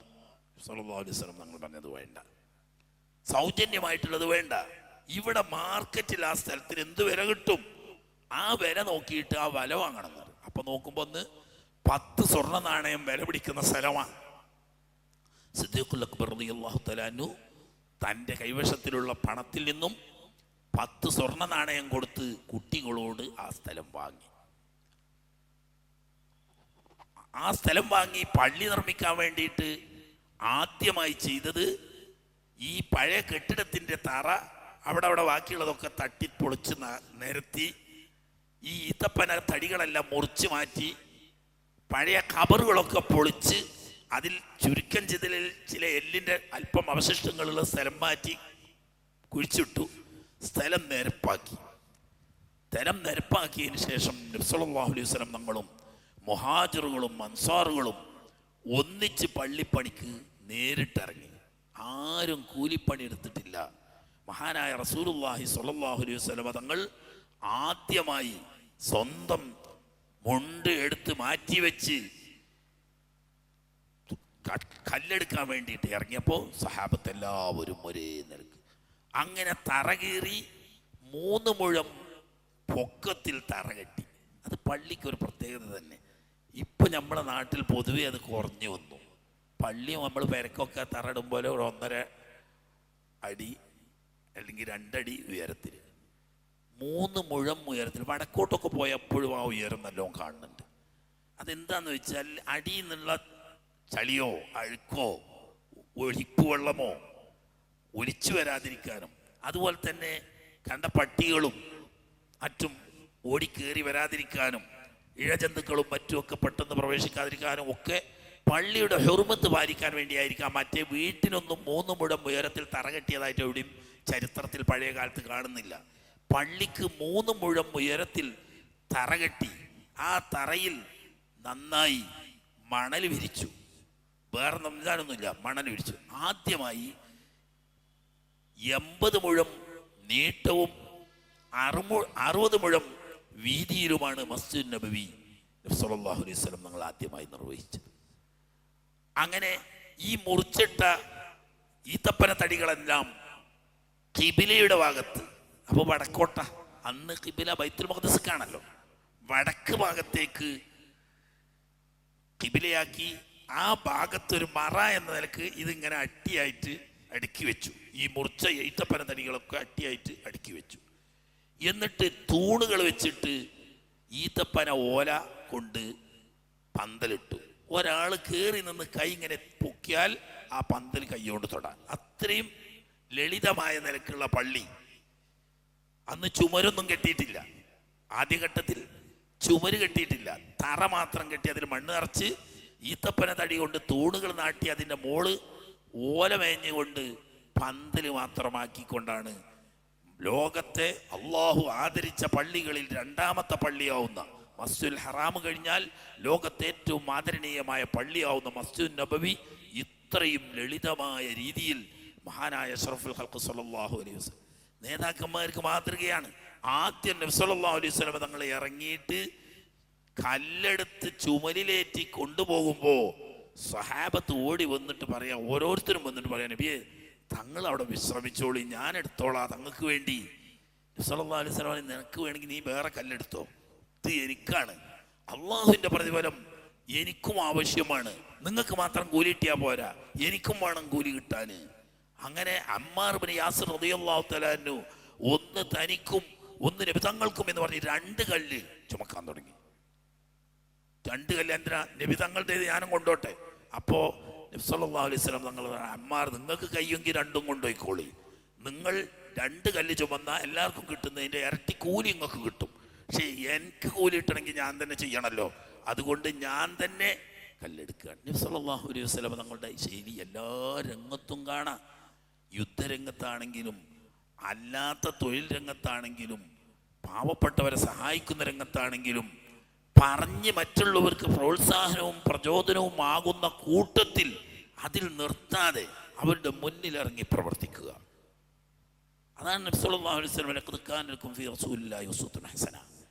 ഏത് നല്ല കാര്യത്തിലും തങ്ങളുടെ മാതൃകയുണ്ട്. ഉപദേശിക്കേണ്ടടുത്ത് ഉപദേശിക്കണം, പക്ഷേ ഉപദേശിച്ച് കയ്യും കെട്ടി മറ്റോര് ചെയ്യുന്നത് നോക്കി നിൽക്കുകയല്ല, കൂട്ടത്തിൽ അവരെ മുമ്പിൽ നിന്നുകൊണ്ട് അവർക്കൊന്നിച്ച് കൂടെ പണിയെടുക്കുക. അങ്ങനെ പള്ളിയെടുത്തു കഴിഞ്ഞ് അവിടെ ജമാഅത്ത് സ്ഥാപിച്ചു. ഏതാനും മാസങ്ങളായി ആളുകൾ ദൈനംദിനം വർദ്ധിച്ചു കൊണ്ടിരിക്കുകയാണ്. അങ്ങനെ പള്ളി സ്ഥലം മതിയാകാതെ വന്നു. അങ്ങനെ നബി സല്ലല്ലാഹു അലൈഹി വസല്ലം തങ്ങൾ തന്നെ ഒന്നാമത്തെ പള്ളി വികസനം നടത്തി. അങ്ങനെ 100 മുഴം നീളവും 100 മുഴം വീതിയുമുള്ള സമചതുരത്തിലുള്ള പള്ളിയാക്കി നബി സല്ലല്ലാഹു അലൈഹി വസല്ലം തങ്ങളും സഹാബത്തും പിന്നെ നന്നാക്കി. അക്കാലത്ത് പള്ളിക്ക് കട്ട മുറിച്ചതും കട്ട കൊണ്ട് ചുമര് കെട്ടിയതും കാണാം. ചരിത്രം വേർതിരിച്ച് പഠിക്കാതിരുന്നാൽ കൺഫ്യൂഷൻ ആവും. ആദ്യത്തെ നിർമ്മാണത്തിൽ ചുമരില്ല, തറയും തൂങ്കാല് കെട്ടിയിട്ട് അതിൻ്റെ മുകളിൽ പന്തലും മാത്രമായിരുന്നെങ്കിൽ നബി സല്ലല്ലാഹു അലൈഹി വസല്ലം തങ്ങൾ പള്ളി വികസിപ്പിച്ചപ്പോൾ വലിപ്പം കൂട്ടി, നീട്ടവും വീതിയും കൂട്ടി. 80 മുഴം നീട്ടമുണ്ടായിരുന്നത് 100 ആക്കി മാറ്റി, 60 മുഴം വീതി ഉണ്ടായിരുന്നത് 100 ആക്കി മാറ്റി. അങ്ങനെ 100 ചുറ്റളവുള്ള വമ്പിച്ച പള്ളി.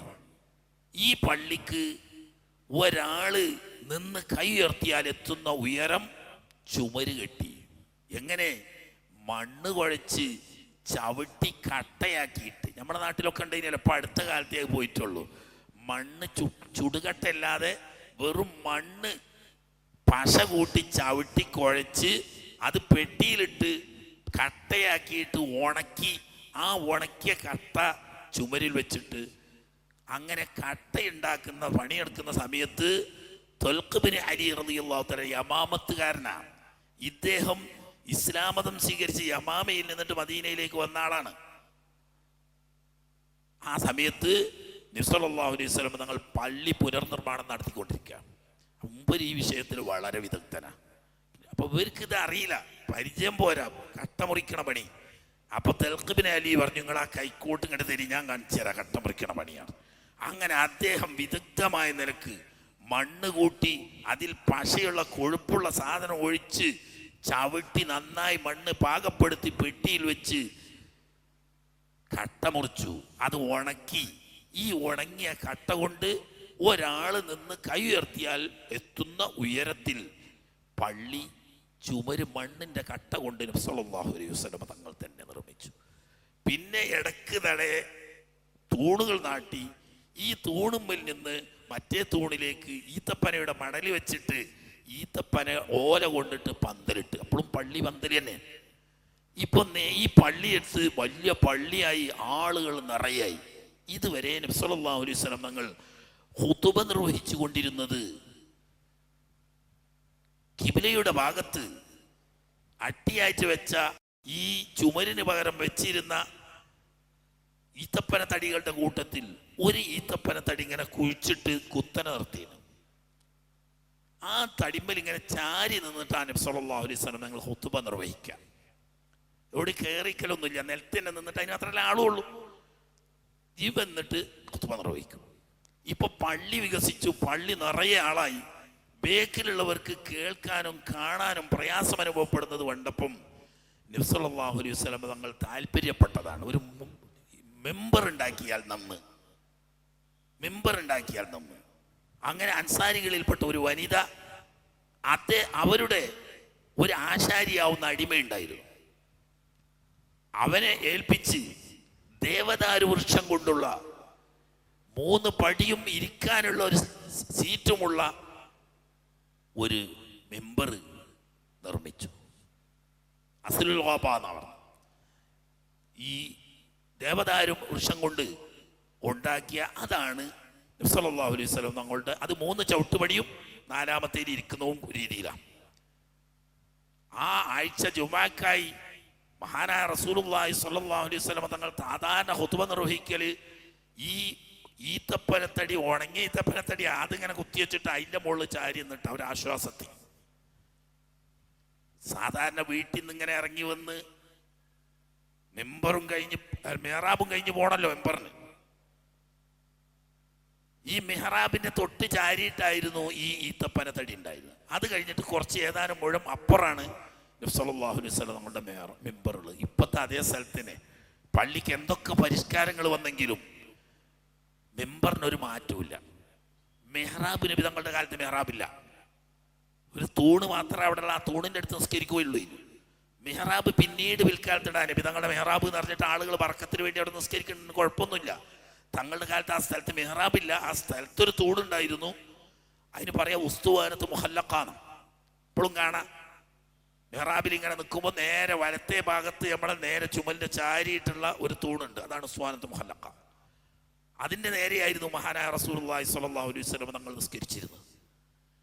അങ്ങനെ തങ്ങൾ ഈ മെഹ്റാബും കഴിഞ്ഞ് ഈ ചാരി നിൽക്കുന്ന ഈത്തപ്പനയുടെ മുട്ടിയും കഴിഞ്ഞ് നേരെ ചെന്ന് മിമ്പറിൽ കയറി നിന്ന് സലാം പറഞ്ഞ് അവിടെ ഇരുന്നിട്ടേ ഉള്ളൂ. സഹാബാക്കളെല്ലാം നബി സല്ലല്ലാഹു അലൈഹി വസല്ലം തങ്ങളുടെ ഖുതുബ കേൾക്കാൻ ആകാംക്ഷയോടെ കാത്തിരിക്കുമ്പോൾ എല്ലാവരെയും അത്ഭുതപ്പെടുത്തിക്കൊണ്ട് ഏങ്ങി ഏങ്ങി കരയുന്നൊരു കരച്ചിൽ ശബ്ദം. അതിങ്ങനെ ശബ്ദം കൂടി കൂടി കൂടി കൂടി വരിക. ആളുകൾ നാല് ഭാഗം നോക്കുക. പള്ളി നിറയെ ആളുണ്ട്, ചുമക്ക് കൂടിയ നിറയെ ആളുകളുണ്ട്. ആരാണ് കരയുന്നതെന്നറിയില്ല. കുട്ടിയെ കാണാത്ത ഒട്ടകം അതിന്റെ കരച്ചിൽ അങ്ങനെ എങ്ങനെ കുറഞ്ഞു കുറഞ്ഞ് ഇങ്ങനെ പൊന്തി പൊന്തി പൊന്തി പൊന്തി ഒച്ചത്തിലാവും എന്നതുപോലെ ഒച്ചത്തിലായി. ആളുകൾ നാല് ഭാഗം നോക്കുന്ന എവിടുന്നെന്ന് ആർക്കും അറിയില്ല. മഹാനായ റസൂലുള്ളാഹി സ്വല്ലല്ലാഹു അലൈഹി വസല്ലം തങ്ങൾ ഇരുന്ന ആ മിമ്പറിൽ നിന്നിട്ട് താഴെ ഇറങ്ങി വന്ന് നേരത്തെ ഖുതുബ നിർവഹിക്കുന്ന സമയത്ത് ചാരി നിന്നിരുന്ന ഈത്തപ്പനത്തടിയുടെ അടുത്ത് വന്ന് ഒരു കുഞ്ഞിനെ ഉമ്മ വാരിപ്പുണരുന്നത് പോലെ ഇങ്ങനെ അലിംഗനം ചെയ്തു. ആലിംഗനം ചെയ്തിട്ട് അങ്ങനെ തടകുമ്പോൾ കരച്ചിലങ്ങനെ അടങ്ങി വന്ന് അതിൻ്റെ ഇടക്ക് തേങ്ങുന്നു. കുറേ സമയം കുട്ടികൾ കരഞ്ഞിട്ട് ഉമ്മ കരച്ചിലടക്കുമ്പം ഇടക്ക് തേങ്ങിപ്പോകുന്നത് പോലെ കരച്ചിലിങ്ങനെ അടങ്ങി വരുന്നതിൻ്റെ ഇടയ്ക്ക് തേങ്ങിപ്പോകുന്നു. അതിനോടെന്തോ സംസാരിച്ചു, തടകി, കരച്ചിൽ മാറി. സഹാബത്തിനെ വിളിച്ചു. ഈ പള്ളിൻ്റെ അകത്ത് തന്നെ മണ്ണ് നീക്കി, മണലാണല്ലോ, മണ്ണ് നീക്കി ഒരു കിടങ്ങുണ്ടാക്കി അതിൽ വെച്ച് മൂടി. നബി സല്ലല്ലാഹു അലൈഹി വസല്ലം തങ്ങൾ സാധാരണ പോലെ ഖുതുബ നിർവഹിച്ചു. ഈ ഹദീസ് വളരെ പ്രസിദ്ധമാണ്. ഏകദേശം 40ഓളം സഹാബത്ത് ഈ സംഭവം ഉദ്ധരിച്ചിട്ടുണ്ട്. ബുഖാരിയിലും മുസ്ലിമിലും ഉൾപ്പെടെ പ്രസിദ്ധമായ എല്ലാ ഹദീസ് കിതാബുകളിലും ഈ സംഭവം ഉണ്ട്.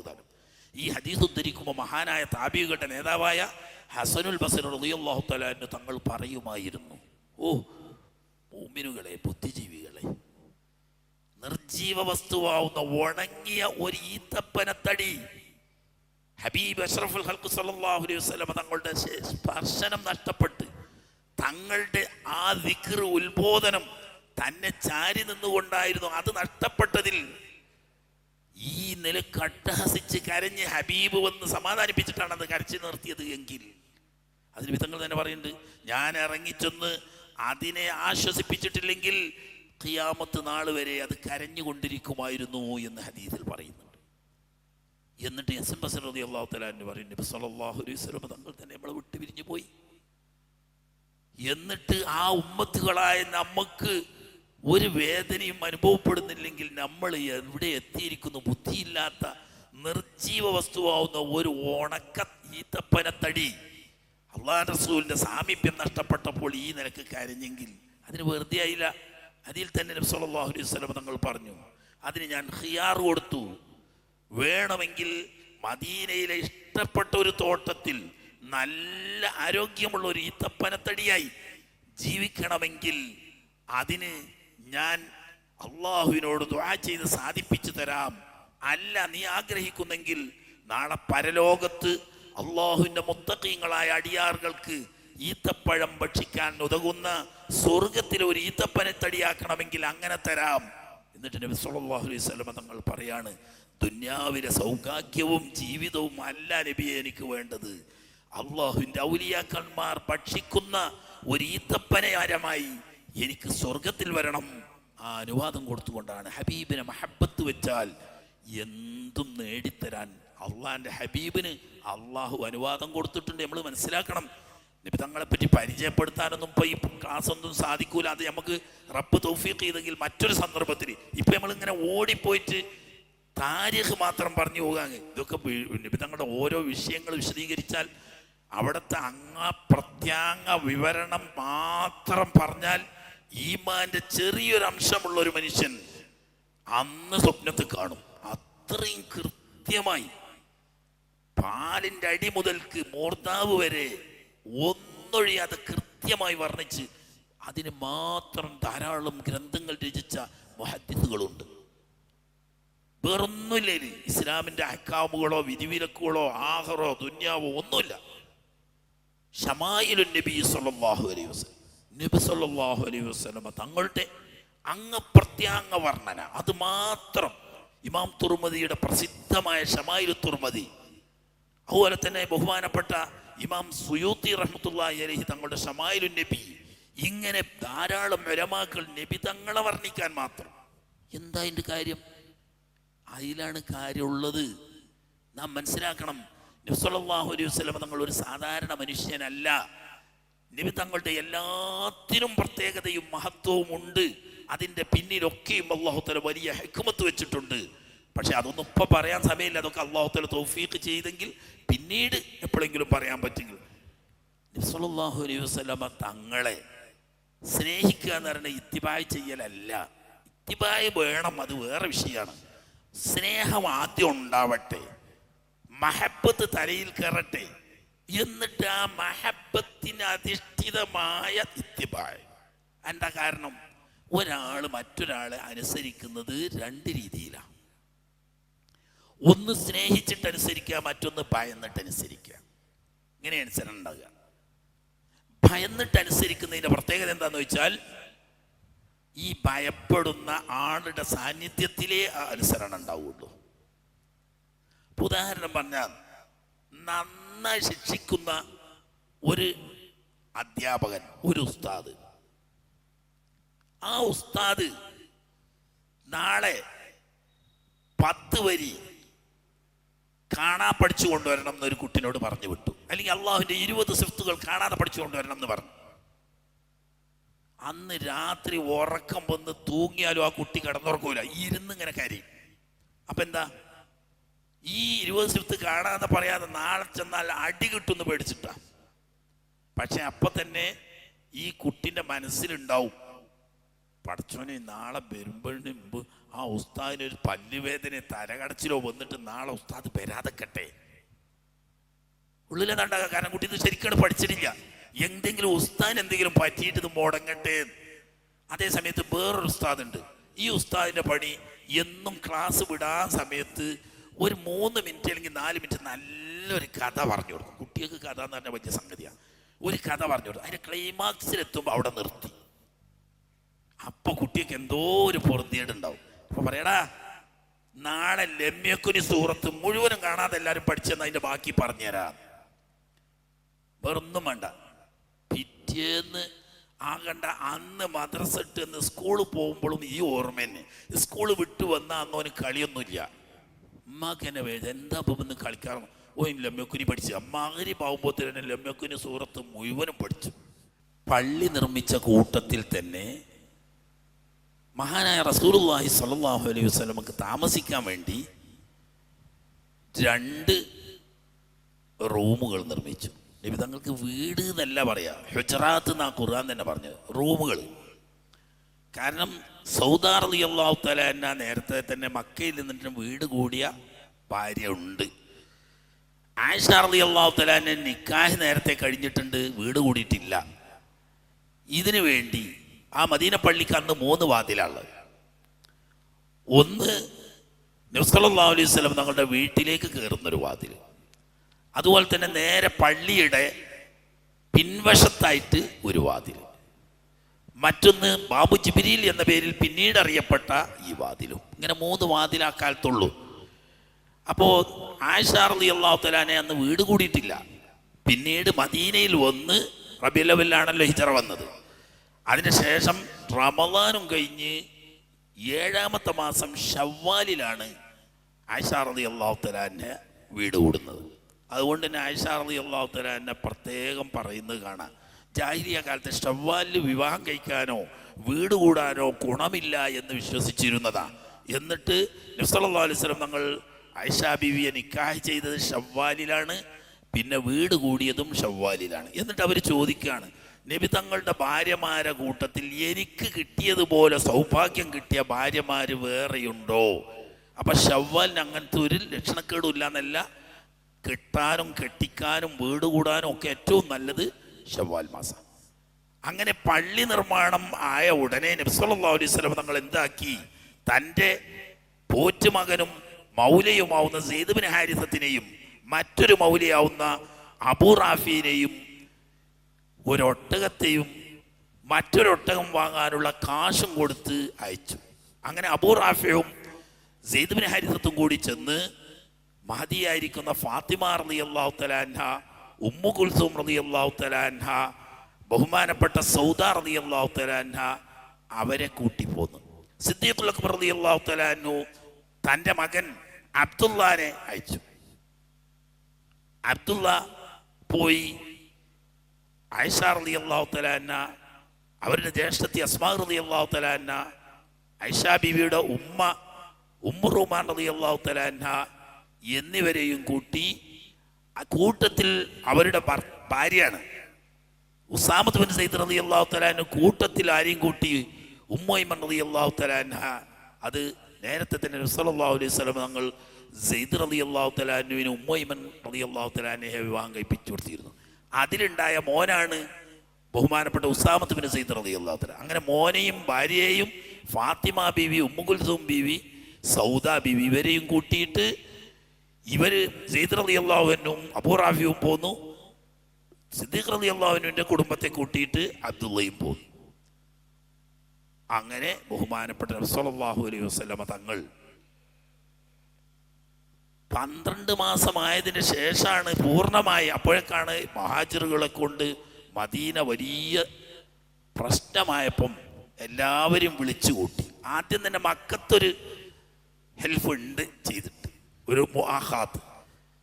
കഴിവുള്ള മുഅ്മിനീങ്ങൾ പാവപ്പെട്ടവർ ഇസ്ലാമം സ്വീകരിക്കുമ്പോൾ അവരോട് മുആഖാത്ത് ചെയ്യലുണ്ട്. മദീനത്ത് നിന്നല്ല, മക്കത്ത് നിന്ന് ഉണ്ടത്. കാരണം സ്വന്തം ജീവിക്കാൻ കഴിവില്ലാത്ത കഷ്ടപ്പെടുന്ന പാവങ്ങൾ മുസ്ലിമായി വരുമ്പം ശത്രുക്കളുടെ ഉപദ്രവവും പട്ടിണിയുമായിട്ട് അവർ വിഷമിക്കേണ്ട എന്നുള്ള ആൾക്ക് കഴിവുള്ള സഹാബത്തിനെ കൂട്ടത്തിൽ സഹോദരനായി പ്രഖ്യാപിക്കും. പക്ഷേ അത് ചുരുക്കം ചിലർക്കേ വേണ്ടി വന്നുള്ളൂ. മദീനയിൽ വന്നപ്പോൾ അങ്ങനെയല്ല, എല്ലാവരുടെയും സാഹചര്യം പ്രത്യേകമാണ്. പരിചയമില്ലാത്ത നാട്, പ്രത്യേകിച്ച് മദീന അക്കാലത്ത് മലമ്പനിയുടെ വല്ലാത്ത ശല്യമുള്ള, ആര് വന്നാലും മലമ്പനി ബാധിക്കാതെ രക്ഷപ്പെടൽ കുറവാണ്. നബി സല്ലല്ലാഹു അലൈഹി വസല്ലം തങ്ങളും സഹാബത്തും വന്നപ്പോൾ നബി തങ്ങൾ അല്ലാഹു തആല കാത്തു, തങ്ങൾക്ക് ഒരു വിഷമം ഉണ്ടായില്ല. പക്ഷേ സിദ്ദീഖുൽ അക്ബർ റളിയല്ലാഹു തആല ഉൾപ്പെടെയുള്ള എല്ലാവർക്കും പനിച്ച് ബോധം കെട്ടിട്ട് എന്തൊക്കെയോ വിളിച്ചു പറയുന്നൊരവസ്ഥയെത്തി. അങ്ങനെ നബി സല്ലല്ലാഹു അലൈഹി വസല്ലം തങ്ങൾ ദുആ ചെയ്തു, അന്ന് യഹൂദികളുടെ താമസ സ്ഥലമാണ് ജുഹ്ഫ. മദീനയിലുള്ള ഈ പനി, ഈ പകർച്ചപ്പനി ഇവിടെ നിന്ന് നീക്കിക്കളയണമേ. അതുപോലെ മക്കയോടുള്ളതിനേക്കാളും മഹബത്ത് മദീനയോട് ഞങ്ങൾക്ക് നൽകണമെന്ന് ദുആ ചെയ്ത്, എന്നിട്ട് അനസ് റളിയല്ലാഹു തആല വീട്ടിൽ ഇവരൊക്കെ വിളിച്ചു കൂട്ടിയിട്ട് അൻസാരികളുടെ കഴിവിനനുസരിച്ച് 1, 2, 3 ആളുകളെ ഒരാളോട് കുടുംബം ചേർത്തി. അങ്ങനെ വരുന്ന മുഹാജിറുകൾക്ക് അവർക്ക് വീടില്ല, അവർക്ക് സ്വത്തില്ല, അവർക്ക് കുടുംബമില്ല, അവർക്ക് ഒന്നുമില്ല, വെറും കൈ വെച്ചിട്ട് വരും അള്ളാഹ്ക്ക് വേണ്ടി. അപ്പൊ ഇതെല്ലാം ഉള്ള അൻസാരികളെ വീട്ടിലേക്ക് സ്വന്തം ഉമ്മ പെറ്റ സഹോദരനെ പോലെ, മരിച്ചാൽ അനന്തരാവകാശം കിട്ടുന്നത് തുടങ്ങിയിട്ട് കൊല്ലപ്പെട്ടാൽ പ്രതികാരം ചോദിക്കുന്നത് വരെയുള്ള എല്ലാ കടമകളും സ്വന്തം രക്തത്തിൽ പറന്ന ഉമ്മവാപ്പമാരൊത്ത കുടുംബങ്ങളെ പോലെ, അങ്ങനെ ആർക്കും ഇലക്കും മുള്ളിനും കേടില്ലാതെ നിമിത്തങ്ങൾ പ്രശ്നം പരിഹരിച്ചു. പക്ഷേ അൻസാരികളുടെ ആവേശം കൊണ്ട് അവർ പറഞ്ഞു, ഞങ്ങൾ അവർക്ക് സ്വത്ത് പൗത്ത് കൊടുക്കാറ്, ഞങ്ങളെ സ്വത്ത് പൗതി ഞങ്ങൾ എടുക്കുക, പൗതി അവർക്ക് കൊടുക്കുക. പക്ഷേ മുഹാജിറുകൾ ആരും അത് സ്വീകരിച്ചില്ല. മറിച്ച് നബി സല്ലല്ലാഹു അലൈഹി വസല്ലം തങ്ങൾ പറഞ്ഞ അതിൻ്റെ ആവശ്യമില്ല, അതിനേക്കാൾ നല്ലൊരു പണി ഞാൻ പറഞ്ഞുതരാം. ഒന്ന്, നിങ്ങൾക്ക് പലർക്കും ധാരാളം തോട്ടങ്ങളുണ്ടല്ലോ. ഈ തോട്ടം കിളക്കണം, വളമിടണം, വെള്ളം നനയ്ക്കണം, അതൊക്കെ വേണം. നിങ്ങളൊരു കാര്യം ചെയ്തോളി, നിങ്ങളെ തോട്ടം മുഹാജിരിക്ക് ഏൽപ്പിച്ചു കൊടുക്കി. അയാൾ കിളക്കട്ടെ, അയാൾ വളമിടട്ടെ, അവിടെ നനക്കട്ടെ. ഉണ്ടാവുന്ന കായ ഉടമക്കാരൻ്റെ പൗതിയും തൊഴിലെടുത്തവന് പൗതിയും, രണ്ട് കൂട്ടർക്കും ബുദ്ധിമുട്ടില്ല. ഇവർക്ക് അൻസാരിക്കൊന്നും നഷ്ടപ്പെടാനില്ല, മുഹാജിരിക്കൊന്നും നഷ്ടപ്പെടാനില്ല. അധ്വാനിക്കുന്ന വിയർപ്പിന്റെ ഭാഗമായിട്ട് ആരാൻ്റെ ഔദാര്യത്തിന് കൈയാട്ടണ്ടാന്ന് പഠിപ്പിക്കുക തന്നെയാണ്. നബി സല്ലല്ലാഹു അലൈഹി വസല്ലം തങ്ങൾ ഒരിക്കലും ഒരു മുഅ്മിനായ മനുഷ്യൻ ആരാൻ്റെ ഔദാര്യത്തിന്റെ മുന്നിൽ കൈനീട്ടുന്നത് ഇഷ്ടപ്പെടുന്നില്ല. അതുകൊണ്ട് തൊഴിലെടുക്കട്ടെ. മുഹാജിരിക്ക് തടിക്ക് കേടില്ലല്ലോ. അപ്പൊ തോട്ടത്തിൽ തൊഴിലെടുക്കാൻ അൻസാരി കൂലി കൊടുക്കണം. ഇവിടെ കൂലി വേണ്ട. ഉണ്ടാകുന്ന ഈത്തപ്പഴത്തിന്റെ പകുതി അധ്വാനിക്കുന്ന അവൻ്റെ വിയർപ്പിന്റെ വിലയായിട്ട് പൗതി ഓന് കൊടുക്കുക. അവൻ അധ്വാനിച്ച് ജീവിക്കട്ടെ. നിങ്ങൾക്കാണെങ്കിലോ നിങ്ങളുടെ സ്വത്തിന്റെ പൗതി പോകുമ്പം നിങ്ങൾ കൂലി വേല ചെയ്യിക്കാതെ അധ്വാനിക്കാതെ നിങ്ങൾക്ക് നിങ്ങളുടെ തോട്ടത്തിൽ നിന്നിട്ടൊരു വരുമാനം. അങ്ങനെ ഹൈബർ ഫതഹാവുന്നത് വരെ ഈ അവസ്ഥ തുടർന്നു പോകുന്നു. ഹൈബർ ഫതഹായപ്പോ മുഹാജിറുകൾക്ക് മാത്രം ഹൈബറിലെ തോട്ടങ്ങൾ നബി സല്ലല്ലാഹു അലൈഹി വസല്ലം വിധിച്ചു കൊടുത്തു. എന്നിട്ട് പറഞ്ഞു, നേരത്തെ അൻസാറുകളുടെ തോട്ടം നോക്കി നടത്തിയിരുന്നല്ലോ, കുടുംബക്കാർക്ക് തന്നെ കൊടുത്താൽ ഇനി അതിൻ്റെ ആവശ്യമില്ല. അവിടെ ആർക്കും ബുദ്ധിമുട്ടില്ലാതെ ഈ അഭയാർത്ഥികൾക്ക് ജീവിക്കാൻ വഴിയായി, നാട്ടുകാർക്കോ കൂലി കൊടുക്കാതെ തൊഴിലെടുക്കാനും തങ്ങളുടെ തോട്ടം നന്നായി വളർത്താനും ആളായി. രണ്ട് കൂട്ടർക്കും ക്ഷേമവും ഐശ്വര്യവും. ഇന്ന് ആ ഒരു കൂട്ടരും ഒന്ന് വന്നുകൂടിയോലാണോ ഒന്ന് നാട്ടുകാരാണെന്നുള്ള വിവേചനമില്ലാതെ രക്തബന്ധത്തിലുള്ള സ്വന്തം ജ്യേഷ്ഠാനുജന്മാരെ പോലെയാക്കി പ്രശ്നങ്ങൾ പരിഹരിച്ചു. അൻസാറുകൾ ഔസും ഹസറജും നേരത്തെ ഉണ്ടായിരുന്ന ശത്രുത മാറ്റി സ്നേഹത്തിലും സൽക്രമത്തിലും മത്സരിക്കുന്നിടത്തെത്തി. ഔസുകാരൻ ഒരു നല്ല സേവനം ദീനിന് ചെയ്തെന്ന് കേട്ടാൽ ഹസറജുകാരൻ മത്സരിക്കുക, അതിനേക്കാളും മുന്തിയൊരു ജോലി, ഒരു ഹൈറായ കാര്യം ചെയ്യണം. ഹസറജുകാരൻ നല്ലൊരു കാര്യം ദീനിന് വേണ്ടി ചെയ്തു എന്ന് കേട്ടാൽ ഹൗസുകാരൻ അതിനേക്കാളും നല്ല, ഇങ്ങനെ ഹൈറിൽ മത്സരിക്കുന്ന ഒരവസ്ഥയായി.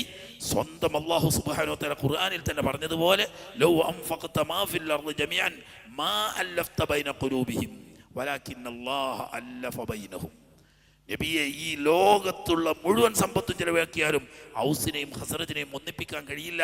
നൂറ്റാണ്ടിലധികം പരസ്പരം കഴുത്തറുത്ത് ശത്രുക്കളായവർ അള്ളാഹുവിലും റസൂലുള്ള വിശ്വാസത്തിലൂടെ ഒരു നൂലിൽ കോർത്ത മണികളെ പോലെയാക്കി ഒറ്റക്കെട്ടാക്കി. എന്നിട്ടുണ്ടൊരു നാളെ പറയാം, നബി തങ്ങൾ എഴുതിയ ഒരു ഭരണഘടന ഇന്നും ലോകത്ത് അത്ഭുതമായത് നിലനിൽക്കുന്നു. മദീന ഒരു രാഷ്ട്രമായി പ്രഖ്യാപിക്കാൻ പോവുകയാണ്. മദീന ഒരു രാഷ്ട്രമായി പ്രഖ്യാപിക്കുന്നതിന് മുമ്പ് ആദ്യമായി ഒരു ഭരണഘടന എഴുതിയുണ്ടാക്കി മദീനയിലെ എല്ലാ വിഭാഗം ജനങ്ങളെയും വിളിച്ചുകൂട്ടി ഗോത്രത്തലവന്മാരെ കൊണ്ട് ആ പേപ്പറിൽ ഒപ്പുവെപ്പിച്ച് ഒരു അത്ഭുത ഇൻഷാ അല്ലാഹ് ഭാഗം നാളെ. പിന്നെയാണ് ഈ ഇസ്ലാമിലെ യുദ്ധം. നമുക്ക് ഒരുപാട് പഠിക്കാണ്ട്, അതിന് എപ്പോഴും അതിന് സമയം കിട്ടാറില്ല. ഇസ്ലാം യുദ്ധം കൊണ്ടാണ് നിലനിന്നത്, ഇസ്ലാം യുദ്ധത്തിൻ്റെതാണ്. 27 യുദ്ധം നടത്തിയ നബി തങ്ങൾ എന്നൊക്കെ പറയുന്നവർക്ക് ചരിത്രത്തിൻ്റെ അലിഫ് ഭാഗം അറിയില്ല എന്നതാണ് ഇതിന് സത്യം. ഇൻഷാ അല്ലാഹ് ആദ്യം എങ്ങനെയാണ് രാഷ്ട്രം സ്ഥാപിച്ചത്, എങ്ങനെയാണ് നബി സല്ലല്ലാഹു അലൈഹി വസല്ലം തങ്ങൾ ഭരണഘടന പ്രഖ്യാപിച്ചത് എന്നും തുടർന്നുള്ള കാര്യങ്ങൾ ഇൻഷാ അല്ലാഹ്. വാഖിറു ദഅവാനാ അൽഹംദുലില്ലാഹി റബ്ബിൽ ആലമീൻ. അസ്സലാമു അലൈക്കും വറഹ്മത്തുള്ളാഹി.